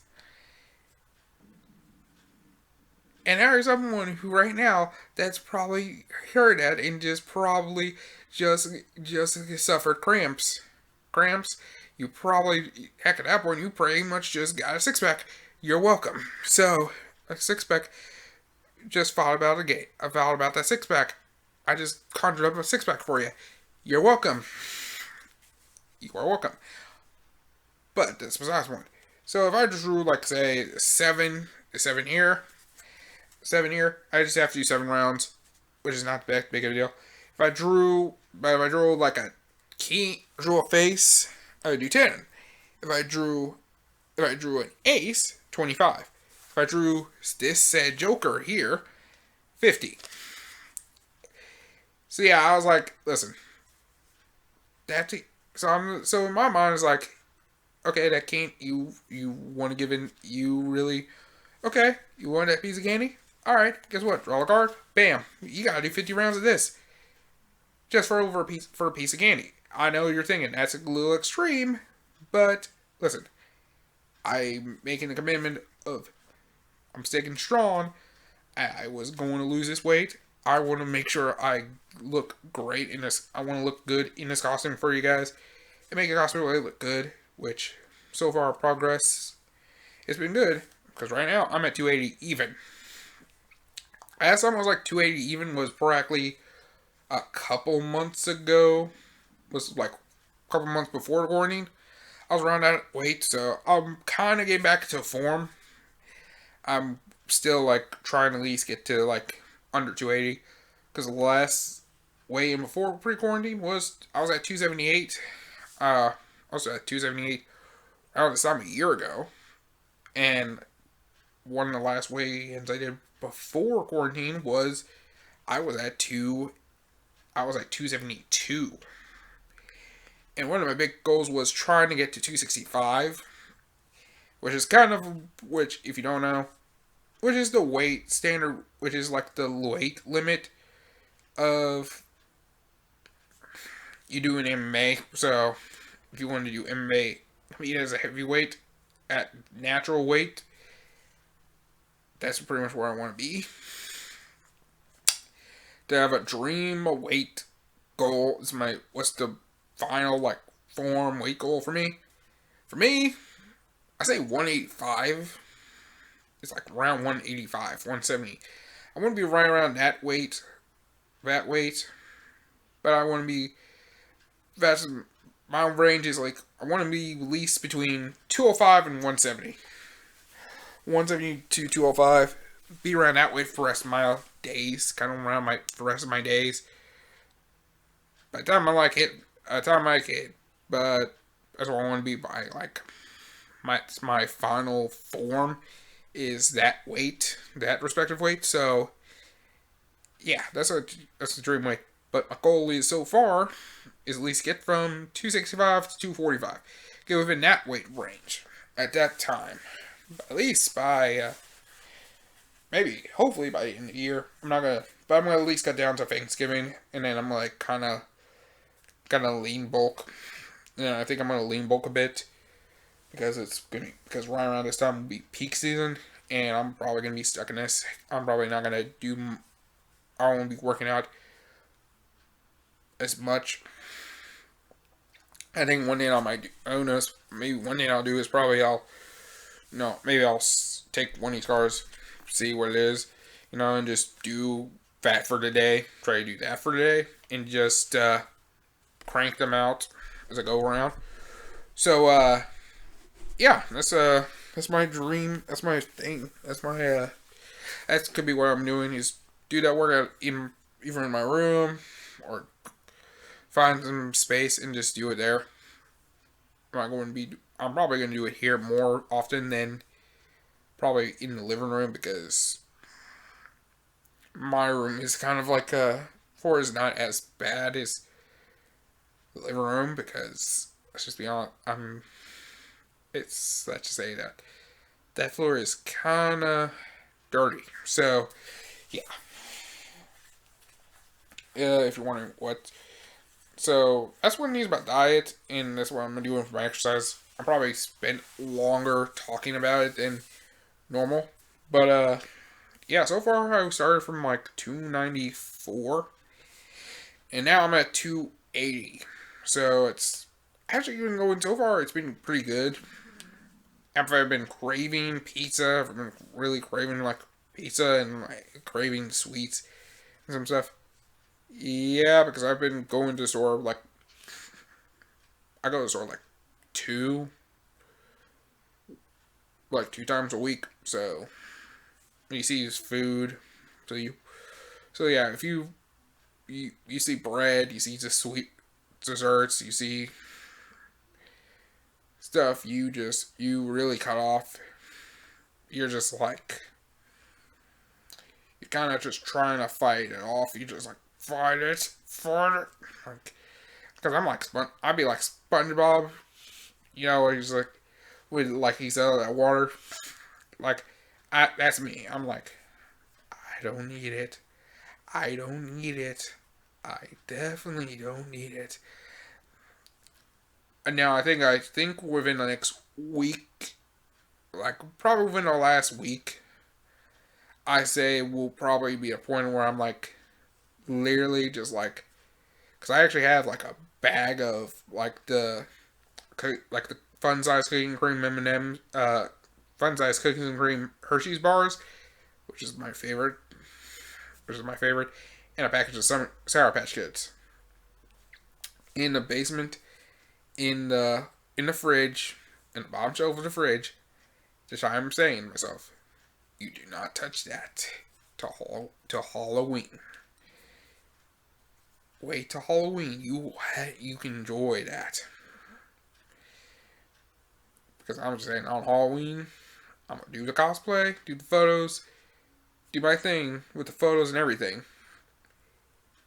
And then I'm gonna go ahead, I'm gonna crush it, I'm gonna go in on that bag. I'm like, come on. Let's just say I'm gonna go trace on that candy, just like trace on that candy and a bunch of everything. So trust me, you'll see it eventually. But yeah, yeah, man. It's when you're on a diet, it's tough. Uh, but do I think it's sustainable? What I'm doing, it's kind of sustainable. Not really, because one thing is you do something like that. What I was doing, like the rice, chicken, broccoli, it's not too sustainable. One thing I've been doing is actually bringing back. I've been making like smoothies and stuff. Uh, but yeah, one of the things I've been seeing is trying at least was I've been seeing on let me clear this stuff off. Breaking news, everyone. The undisputed lightweight champion of the world is Teofimo Lopez. He ends up upsetting Vasily Lomachenko via unanimous decision. My goodness. And, my goodness. So, congratulations to Teofimo Lopez becoming the lightweight king, the undisputed king of the lightweights in boxing. So,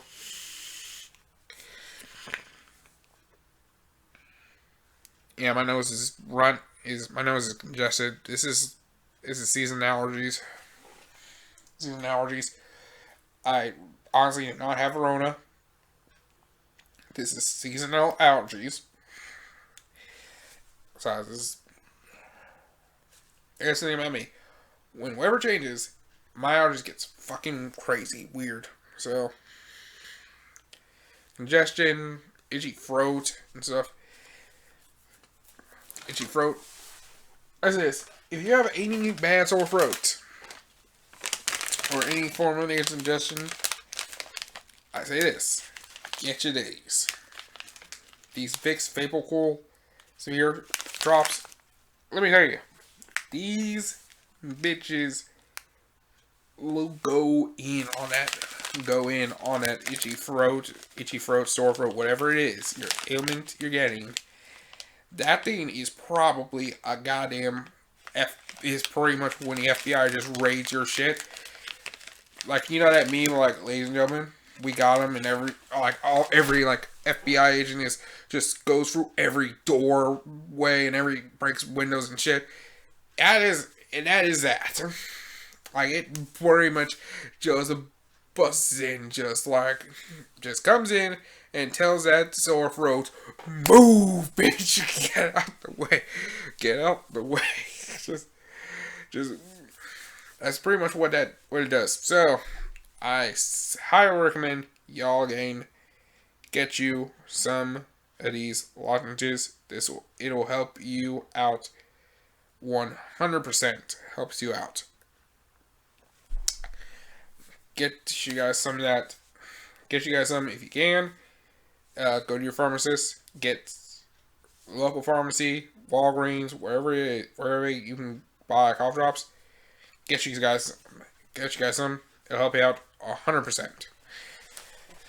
Anyways, moving on. But yeah, so far this guy has been great. One of the things I've been just focused on is listen to a lot of music. One big thing that helps is like workout music. One of the things is recently on Spotify. Spotify was The Rock. The Rock actually had his workout playlist, and it's like mostly like a good chunk of like what he enjoys listening to when he works out, and it's amazing. It actually is pretty good music to work out in. Also been listening to some music on YouTube, creating a YouTube playlist because I got that YouTube Premium. And I'm just listening to this long music thing for like an hour, like some Dragon Ball Z type stuff. Some music is fire. Also have my own personal playlist where I'm using like anime. I use like some anime some anime songs, some hip hop, video game tracks, primarily, especially fighting games, especially King of Fighters music. Especially like the boss themes, amazing, and of course rock and hip hop and stuff. music you pretty much should, I say, recommend go listen to, especially if there's any song you want to listen to that is practically hype music. It's just music, pretty much hype, 100%.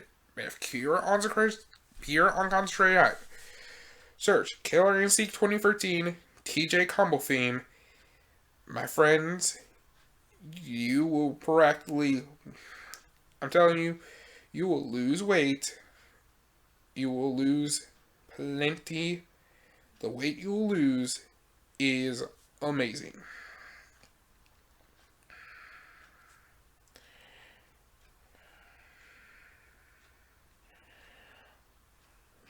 Yes, it's Mick Gordon. It's Mick Gordon, Victor Omega Sparks. It is I'm back to rise. Just listen to it. I'm telling you guys right now. I'm not gonna play it. I'm not actually gonna play it because I don't want to deal with any. I don't want to go into any. I don't want to deal with copyrights. But go listen to it. It's amazing. Actually, I think later on I'm gonna put the link into the script. I'm gonna put the link. I'm gonna probably put the link in the pinned comment. Go listen to it. That's music. That's on.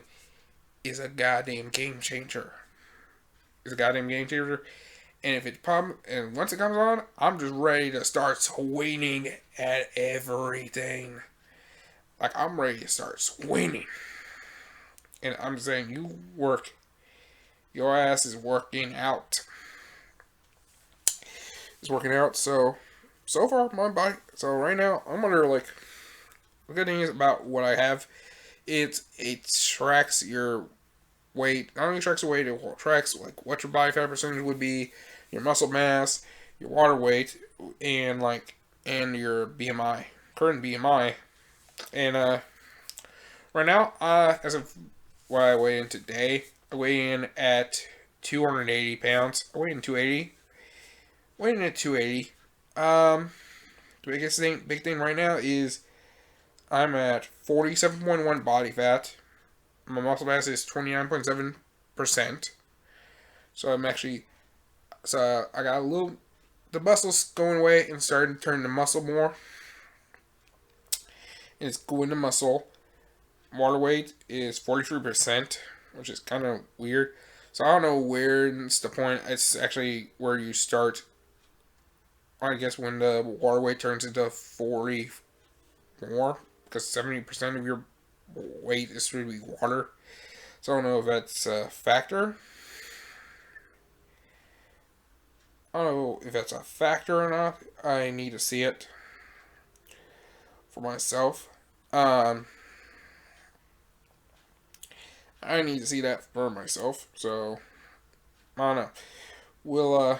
You might see something later, but I guess we'll find out something about it later.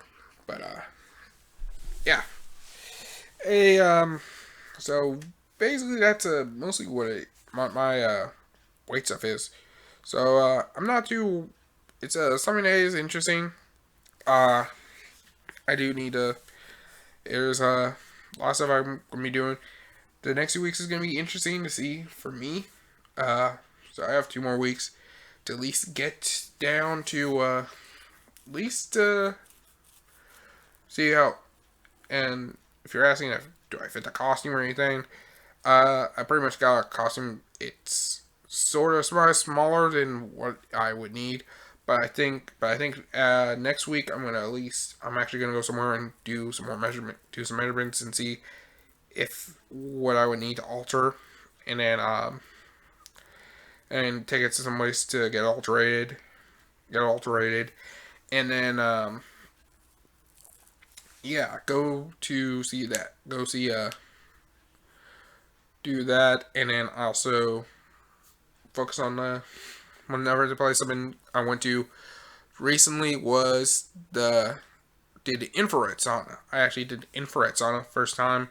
Uh, Around the first, how was it? What was it? For 10. Let me check. Fuck. I actually I did IG TV video just talking about it. It was 2 weeks ago. I did it 2 weeks ago. Yeah, just 2 weeks ago.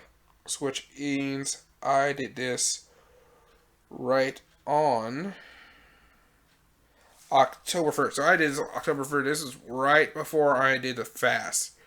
This is like the week right before I fast. I was going to do it this week, but let's just say my money was tight, and let's say a certain individual owes me money. I don't know if she'll watch this, but say let's just say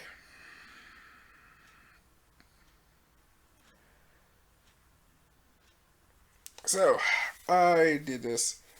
Let's just say this. Do I feel does it hurt a lot? Let me tell you, I actually did because did stuff. I actually yeah, I did the costume size, everything.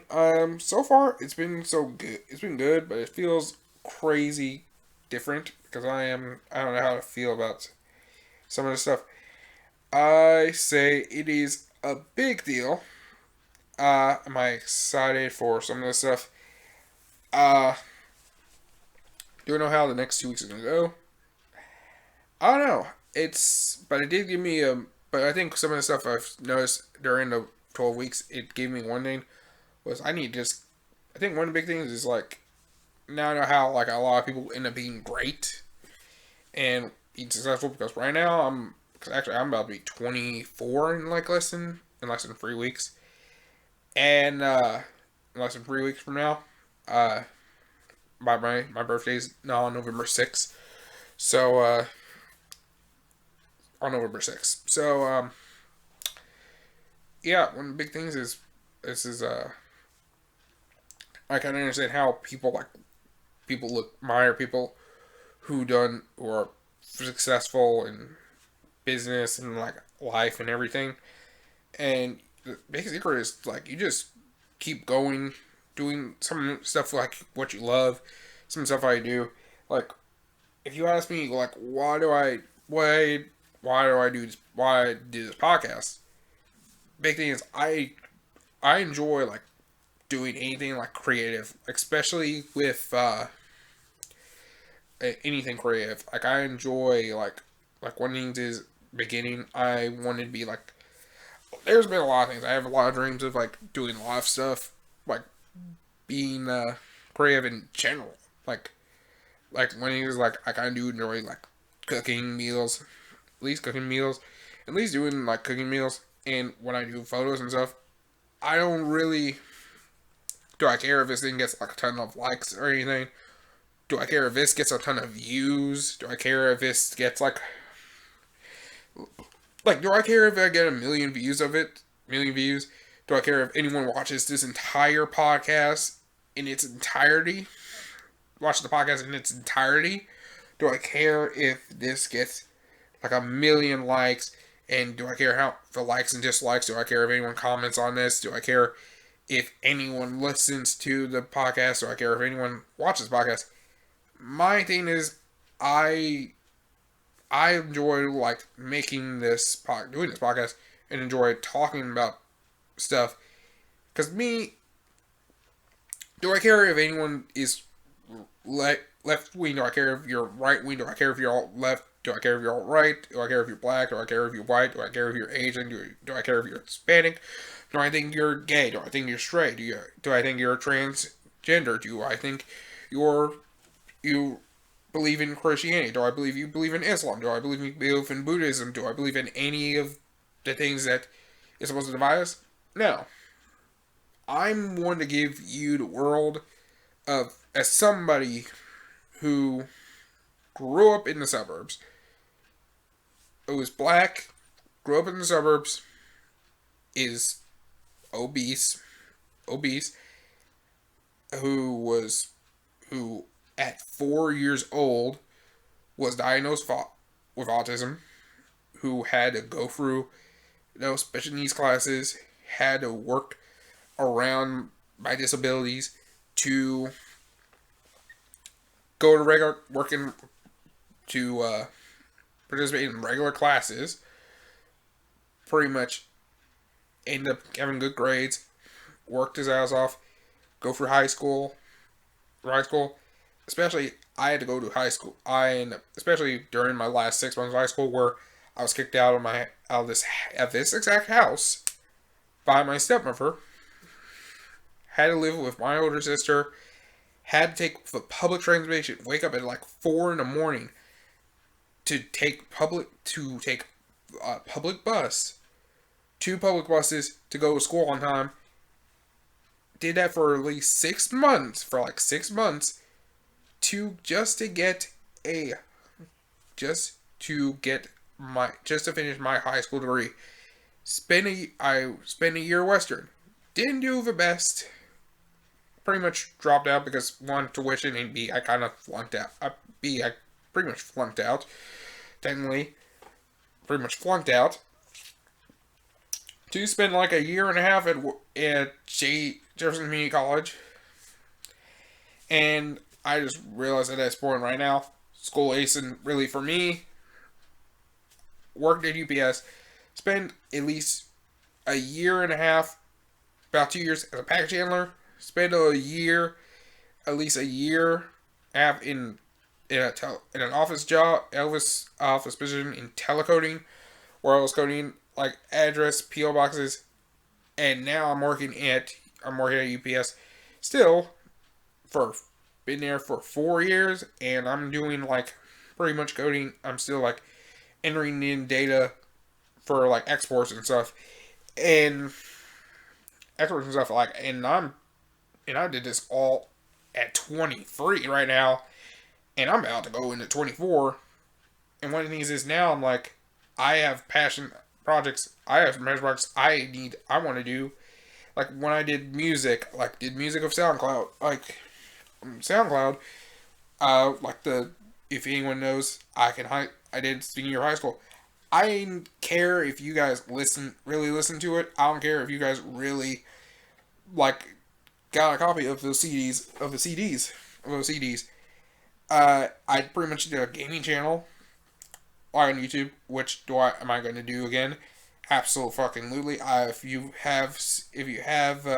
don't know, I actually have a gaming channel on YouTube, Twitch. If you're asking why haven't I made more content on it, if you were someone who watched from that channel, the bad news was I ended up losing my gaming computer at one apartment I lived in, and I ended up getting evicted, and I ended up leaving it there by accident. I didn't mean to, but it's theirs. I tried to get it back, and they pretty much said, "Nope, you gotta pretty much spend $700 of your own money again, so you can suck a dick." And that's what those landlords told me. Kind of told me in a sense, and I'm now living back here. And I'm trying to at least move into my own apartment. Pretty much saving money for my own car, get my own car, driver's license, get my own car, and that's my plan. I've been through I've had the highest of highs. I've been through the lowest of lows. But it made me the person I am today, and I'm happy of that. My bet have I been through the worst stuff? There's been points I wanted to give up. Absolutely. There are points I just wanted to say fuck it all and just give up. There's been times like I've had like some points of like I'm like super depressed. I'm like, do I actually want to do anything at all? Like there was like if anyone doesn't know my story about like, you don't have to watch it, but it was just me having like these, me hooking up with like a bunch of prostitutes and stuff, and I'm just like at one of like, you know what? I did because I was just like, I was lonely. I was at a point where I'm just dealing with stress of work, dealing with school, which I'm like school where I realized this shit with college was pretty much just bullshit. I'm just like, I'm just literally just waste. I'm just literally taking my time. I'm literally just going to school, just wasting money for some shit that I honestly realize I'm just doing the same shit. Like, I'm not doing anything more with the whole, with, I'm not doing anything towards my degree. I'm not really doing what I want. Having the freedom to do what I want. Doing the freedom of my freedom feels restricted. And I just realized this isn't right. Isn't really for me, and I pretty much dropped out of school entirely, just to at least build my own self and try to figure out what I want to be in life. And one of the ways of trying to cope with that was hooking up with hooking up with like pretty much escorts and stuff, and that was do I know what I want to be now? Uh, kind of do. Is it going to be a process? Absolutely, and I was at a low point. Some of this stuff was very low for me. It hurt. It does. Now I just realize I just gotta just try to push through. Try at least, if you love something, you find a way of fighting for what you like. Do I want this? Like, do I want this podcast to succeed in at all? Yes. I would love to have, like, be like Flagrant 2, like the Flagrant 2 podcast with Andrew Schultz and Akash Singh. Have this thing, have an army, have like that, not an asshole army and all that stuff, like the millions and a million subscribers. You want this podcast to be like the Joe Rogan Experience type of thing? Yes, and absolutely, I would love it. I would love to have like tens of millions of subscribers on YouTube and have millions watch me listen to my stuff on Spotify. That's a great thing. Like, I would love all that stuff. Do I care if you watch this? Not really. Do I care if you fuck with, if you, I don't make, the stuff I make, stuff I create, stuff I do on here is pretty much me just like, listen, this is something I just spent blood, sweat, and tears on, and I feel like my mind it is this. If you don't fuck with me, that's fine. You don't fuck with what I say, you don't believe what I think, I'm not forcing you. I'm making this just for you, and I'm just telling you, it's like, listen, it doesn't matter who you are, who you love, who you identify as, or whatever it is. If you like something, do it. Do it. And you're going to have people who doubt you. There's going to be people who pretty much shit on you for those ideas and for those beliefs. And here's the thing. I know this. It's for what you've done. And I know this. People aren't going to let you win. Honestly. People aren't going to let you win. And it pretty much pushed, it kind of give you, sometimes you spend time to yourself, you realize that. And that's one of the things I like about it. That's why I'm happy about where I've become and where I'm planning on being in the future. So, yeah, we're going to go ahead and take a break, guys. I think when we come back, I'm going to talk about the stuff I did with OnlyFans. That's what my thoughts are about OnlyFans. After subscribing to a couple accounts for just recently, after 2 weeks, and give my honest take about some of these, about the OnlyFans stuff. Anyways, don't even worry, folks. We're gonna be right back with podcast. This is episode number 14 of the J Money Talks podcast. You're listening to it on SoundCloud, and you're watching this on YouTube. We'll be right back, guys. Don't go anywhere.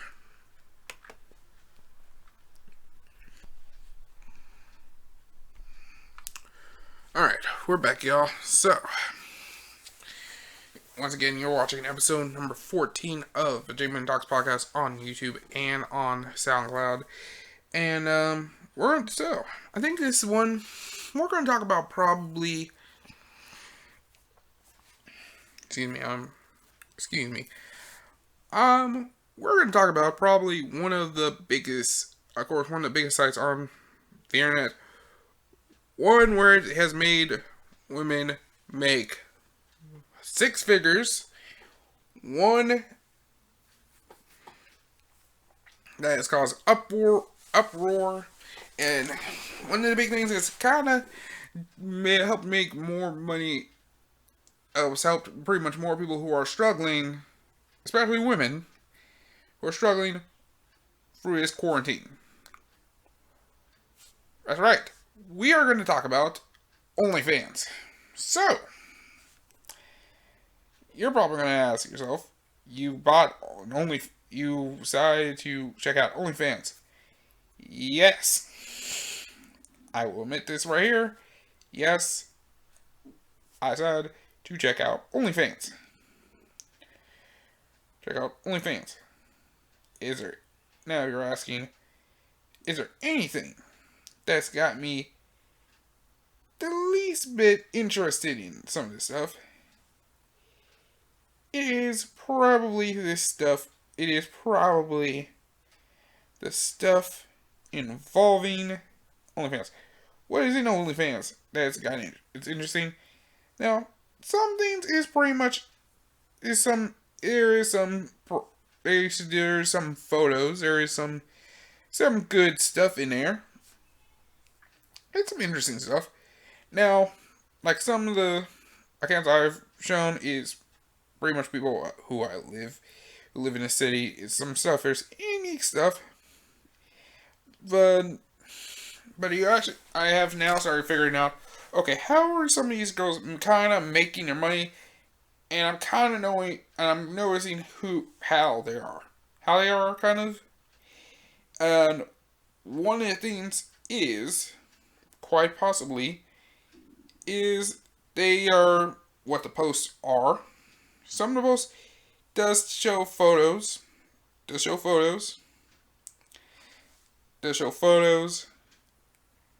are some videos. Some are pretty good. Some are, let's just say, pretty neat. Some are pretty neat. Some are pretty, frankly, make me, I'll say it is something that make me really want to enjoy looking. Some stuff is like pretty much some girls who dress in a sexy cosplay. Some are pretty much, there's some clips of women pretty much getting their cheeks, some cheeks getting clapped, some cheeks getting cracked. Some are okay. Some are just like some small clips. They're like 10, 15 seconds long. It's nothing too much because it's not a lot because it's like, you're pretty much getting like a taste. It's a taste of like what they do. And a taste of what they do, it's more or less a taste of what you would get. And it's pretty much taste. So it's mostly if you pay for the account, you pay for a subscription. So this is one. So we have one. This comes from Miss Melissa. This is if you want to, it's okay. It's some of it's like okay. I'm like, it's this like, it's a nice girl who's it pretty much kind of fits like my kind of type of woman. No, like big titties, big ass, cute face. Whose face is Asian, so let's just say Asian. Got kind of like my girls. Let's just say this: if you're thick and you probably have a good similar body type like Chun-Li, you kind of are in my you kind of like you're in my high of priorities. Biggest one is pretty much you got thick thighs and a big booty, like where I'm seeing you, I can see that shit from you, seeing you, I'm looking at your ass, I'm looking myself in from those yoga pants, I'm thinking myself, this bitch this bitch be deadlifting.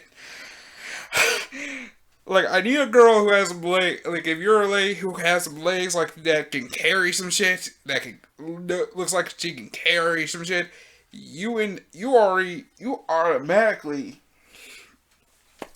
in the running. You already the girl who's going to be seeing me, sending you pics of the D, okay, of me, maybe sliding in them DMs, okay? So, sliding DMs. So, DMs will be sliding through. So, let's just say, you might be one of those girls who will get a DM sent, being slid into. So, yeah. So, yeah. But, it's all, some of the clips are like, okay, it's like, some of them are like 20 seconds long, 30 seconds long. But one of the things is, if you're subscribed to him, one of the things they'll do is give you like that taser clip. But one of the things is, it shows like this, there's a video of, airs a video, like one of the videos shown, that I'll go into the messages to what I got. One thing she shows is this 5-minute video. This is a 5-minute video. It shows naked foreplay, her giving a dude head. She is oiled all up, and she is getting fucked missionary, doggy style, and reverse cowgirl. And it also says her working on the dick on that. Yes. Twerking. And it's a video, you can unlock the access, I guess, to this 5-minute video. You just gotta pay $15. Same price for another one she sent. Just on the 16th. It's probably the same stuff, but you just get the extra bonus of seeing her getting nutted on. Seeing her getting nutted in her face. And then it's also stuff for, I guess, the other stuff is like her playing herself, and some other stuff. Some stuff in DMs, you're pretty much getting, like, probably at least her wearing some, nice outfits and stuff. So she actually sent one thing which will be something I like, and it's and it's pretty much interracial. Her hooking up with a black dude, and he's getting nutty, and she's pretty much. In that clip is actually 3 minutes 22 seconds, but you gotta pay $15. So I thought to myself, you can see some shit like that. Now here's the thing: $15 for a 3-minute clip of you just getting fucked and cream pied by a black guy. Probably has probably 10 inches. Maybe, let's say 10 inches. In actuality, you could find, like, probably 3,000 clips of that stuff on probably Pornhub alone. Some amateur, some professional, some are amateur, some are pretty much from the pros. You could watch that clip, same shit, for free. A dude don't need to really pay for that. Pay the extra shit. And actually in the description that I pay for, costs $20, $21, $20.99. $20.99 is $20.99. Is it expensive? is that.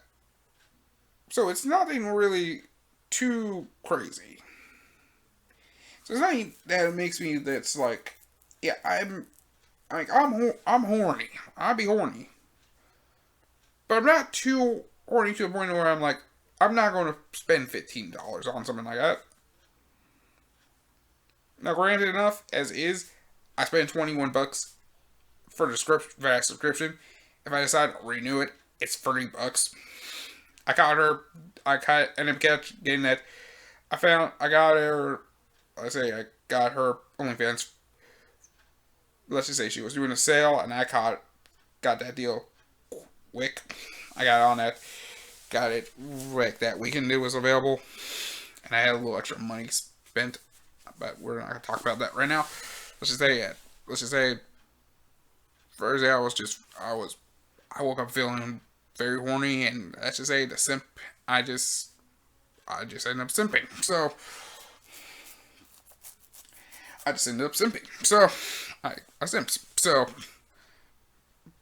that's all I simped. So yeah, I kind of pulled the simp card. I end up, you know. So it's like, so she's been, so one of these is, it's alright. It just, am I going to unlock some of this stuff throughout that month? But I'm like, I say this, if I had an actual credit card, yeah, I might spend 15 on this clip, on, like, that black BBC Greenback clip, because I mean that sounds interesting. Because I'm like, that's kind of like my thing. I'm kind of into interracial porn, so if you want to know me, my thing, I'm into interracial porn, casting porn, and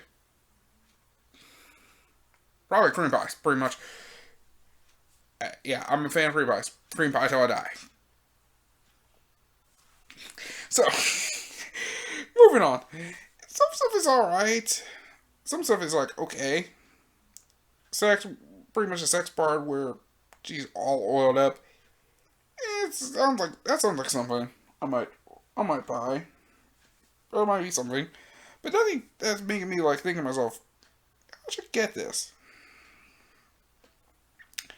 Now, I'll get that. I actually want to get that. I want to see what it is. And I'm like, somehow there's like one of these is like something called dick rates, which I'm like, I don't know what exactly that is. I don't know. I don't know how a dick rate would work. Another thing she has is something called a virtual strip club. It's like, so you pretty much interact with 20 plus hot models. You get news and uncensored videos posted 24/7. You get free group dick rate upon entry, which I don't know what that is. So I don't know if you just take a pic of your dick and then you pretty much can, and you pretty much, if your dick hard and if your dick, and pretty much if you send, and it says here you can tip a number 25 to, and send her a telegram name to be added right away. I don't know what that is. I don't know if that's like some, like, pretty much in the, where you get a shout out. I don't know what it is. So it sounds alright. It sounds neat. It's neat. Do I want to, like, am I interested in that? It's sounds okay, but I'm like, it's nothing too crazy. It's nothing that makes me be like, oh, okay, I'm into this. And I'm like, all right, this is, no, I'm gonna take it. I'm gonna take it. I'll sign up to it. It's, it's just nothing. It's nothing really too special. One thing is like, it's like a 5-minute video. It's her getting pounded hard is taking back shots while being choked. I mean, that's something I kind of would watch. It sounds interesting. I got there's. We'll go to another topic. We'll do another user. This is from at Please Daddy, and somehow, basically, now this one I kind of enjoy it because I'm like, let's just say this. I'm also kind of into like the dominant stuff. Like I'm pretty much now. This girl's like 18 and is pretty much just, let's just say, pretty much calling you daddy, which I'm like, I'm not. I don't know. I'm not into that. Let's say this. I'm kind of Christian Grey, but I'm not into like into super bondage stuff type stuff because I don't want to go. I don't feel very far and go into something very crazy like that. But it's like her like thing is like for pretty much. Jesus, she has lots of clips. She has lots of. It's basically just her pretty much. It's photos of her just like. It's basically just her pretty much doing these videos of pretty much whatever, and it's just usually just it looks like it's someone who does doing this for college, which I say this if you're doing this for college tuition, pay for college. Honestly, I probably will stay if you're doing this for like college stuff because I'm gonna lie, this college shit is tough. I say this because right now this stuff with college, like the way how that whole $1,200 stimmy check's been, and so I don't know if people still haven't gotten it yet. So and I say this, and if you are into that, if you really are that type of harlot, or if you're that type of harlot, and you're willing to make your money doing this,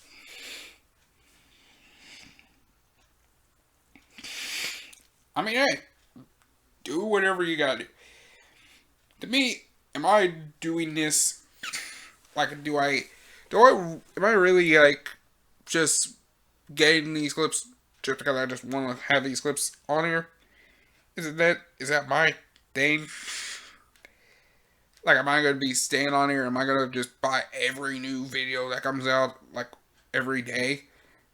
No. I'm pretty much just like this. I'm pretty much just go on here, see if there's anything that would make me like, get a quick jerk in, and I'm out. I'm like, that's how I'm about it. That's kind of how I was. That's kind of how I am. I'll segue. It's like with escorts. I pretty much I just look. I just need to get. I do it. I just go. I pay. I just pay. You pay your money. You get your fix, wherever it is. Wherever it's like, just clap your cheeks for a couple minutes. Get your dick sucked for like 20 minutes. Whatever it is you want to do, get your fix in. Have your fun. Get your fix in. Just get in, get out. Just get in, bust that nut, and then get out. It's not. That's what it is. That's what pretty much. It's kind of what it is. To me, I'm like, so some things I might get, but it's like, but if I really want to get it, we'll get that fixed like right now instead of paying some money for it. I can just go on Pornhub or X videos or whatever. Just type in what I want, or pretty much do like, if you have a Pornhub app, you can just do interracial casting, and boom, you can just find whatever video whatever, like find like that one thing you like, and then just whip it out and just rub that bitch out and go sleep. And you aren't spending no money. You pretty much have money, still have more money saved up, and everything's good. So it's like, yeah, it's cool. Like, yeah, okay, you got me spending. I spend $20 for 1 month of your subscribe to your thing where I got to see at least maybe a little titty, little pussy action, little lips, and maybe a clip of you getting your back, of you taking some back shots, but it's not the full, thing. It's not something that's gonna make me really just say. So if you think I'm going to pay another $30 for you, or I'm spending another $20 for you, nah, nah. Release. You ain't catching me in that genjutsu, bitch. This is a genjutsu. So, no. Release. You ain't catching me in that genjutsu at all, Harlot. Be gone. So, fellas, if you want to do OnlyFans, I'm not going to say no to it. If you know a friend who does OnlyFans and you're interested in supporting her for content, go ahead. Heck, there's guys who do. Besides, there's some guys who do it themselves.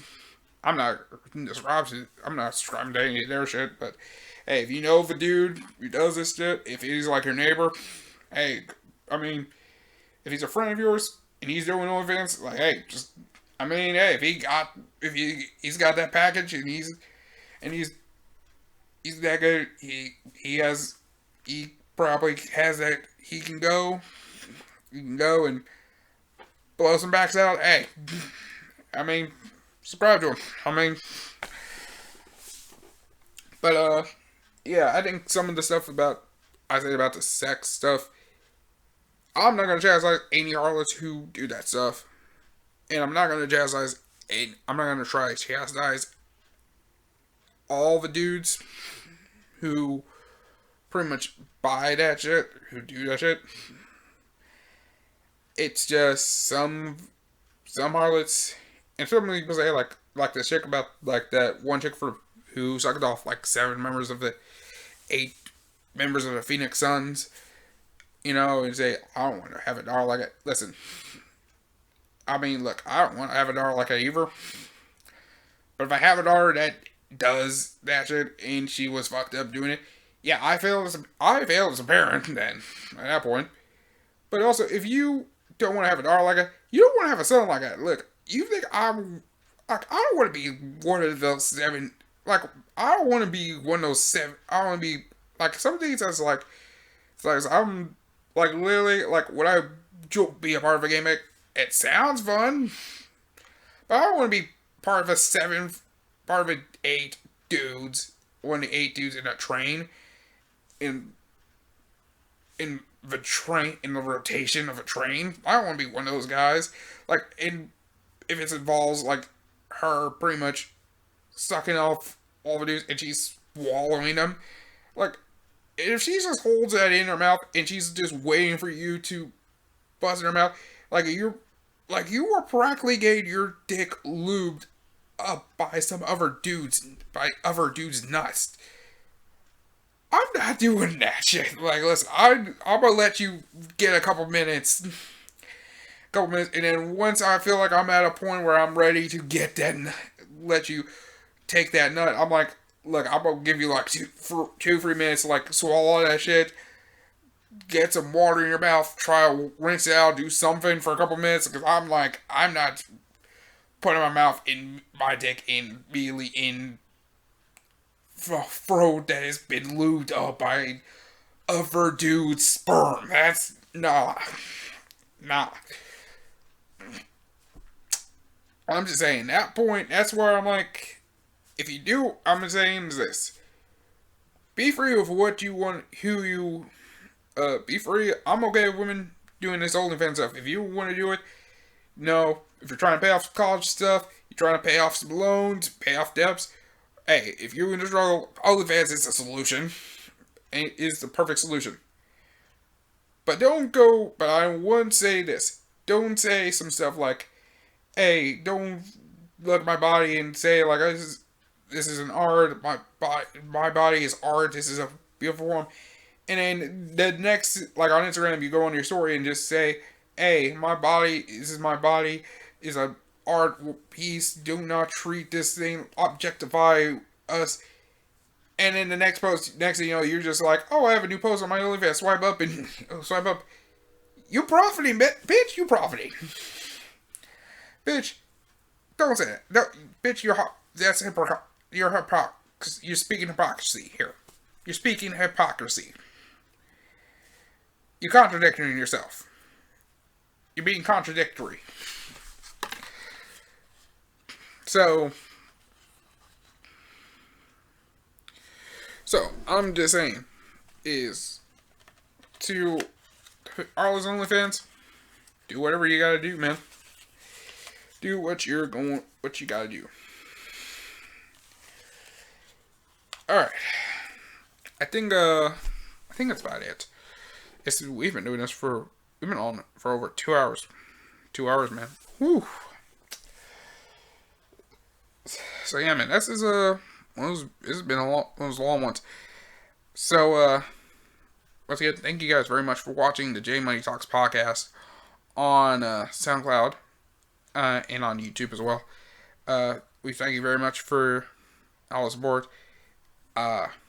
Any support whatsoever whatsoever. We'll be back. I think actually I'll actually have another clip up tomorrow, and we're gonna do a UFC 250 for what's it, UFC 255, I believe, correct? My apologies, y'all. It is UFC 254. That's what it is. UFC 254. And I'm going to do a preview of these fights, with a friend of mine with my friend Isaiah Collins, and me and him, we're going to talk about all these fights that's happening in this card next week. And if you don't know, somehow this fight's going to be taking place. Main card is at 2 p.m. Jesus Christ. Jesus Christ. That is early. That is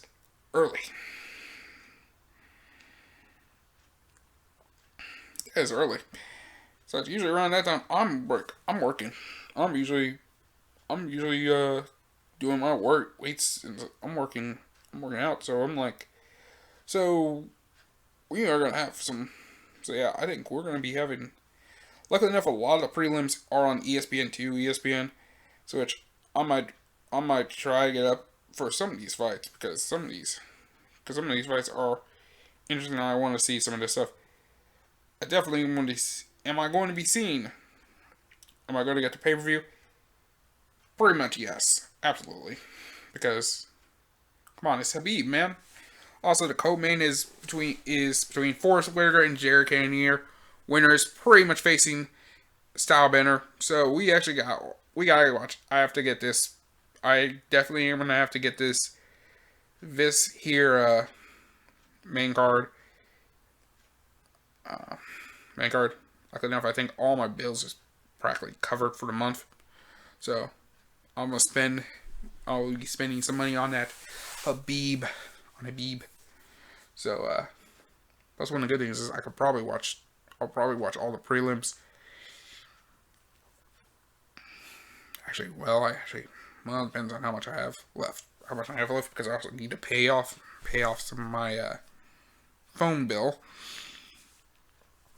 So yeah, there's also that. So I got priorities. I have a ton of priorities.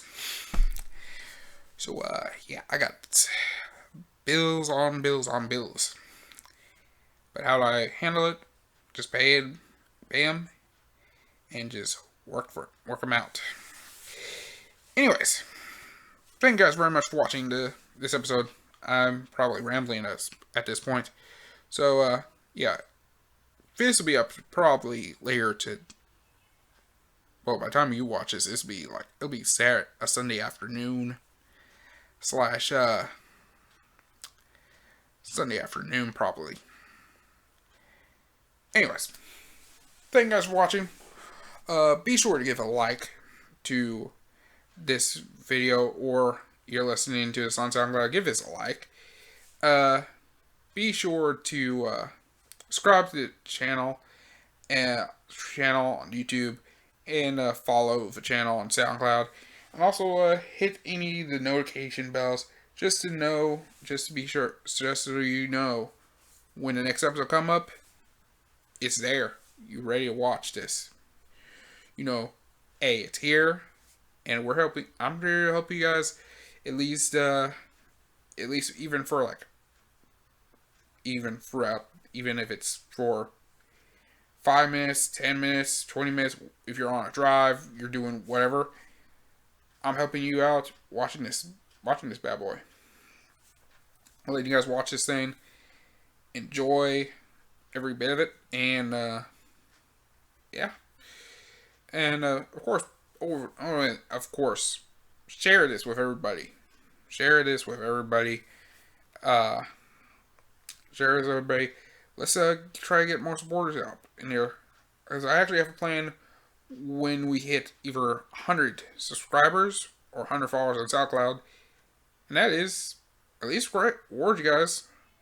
And I think one of the ways I want to reward you guys is by at least giving away something. And I think is either one of following.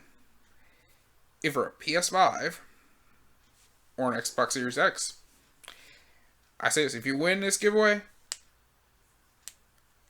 you get the console of your choice, PS5 or Xbox Series X. So it's like this. Hey, if you already getting the PS5, hey, I can give you that Xbox Series X, and then you probably won't need that, but hey, maybe you don't really want the Xbox Series X. You pretty much, or same thing. If you got the Xbox Series X, I can help you out getting you a PS5 for free. But yeah, if you guys are interested, and you don't have to do much. All you really gotta do is just like it. All you gotta do is follow SoundCloud or follow the YouTube. Just do either one of those two.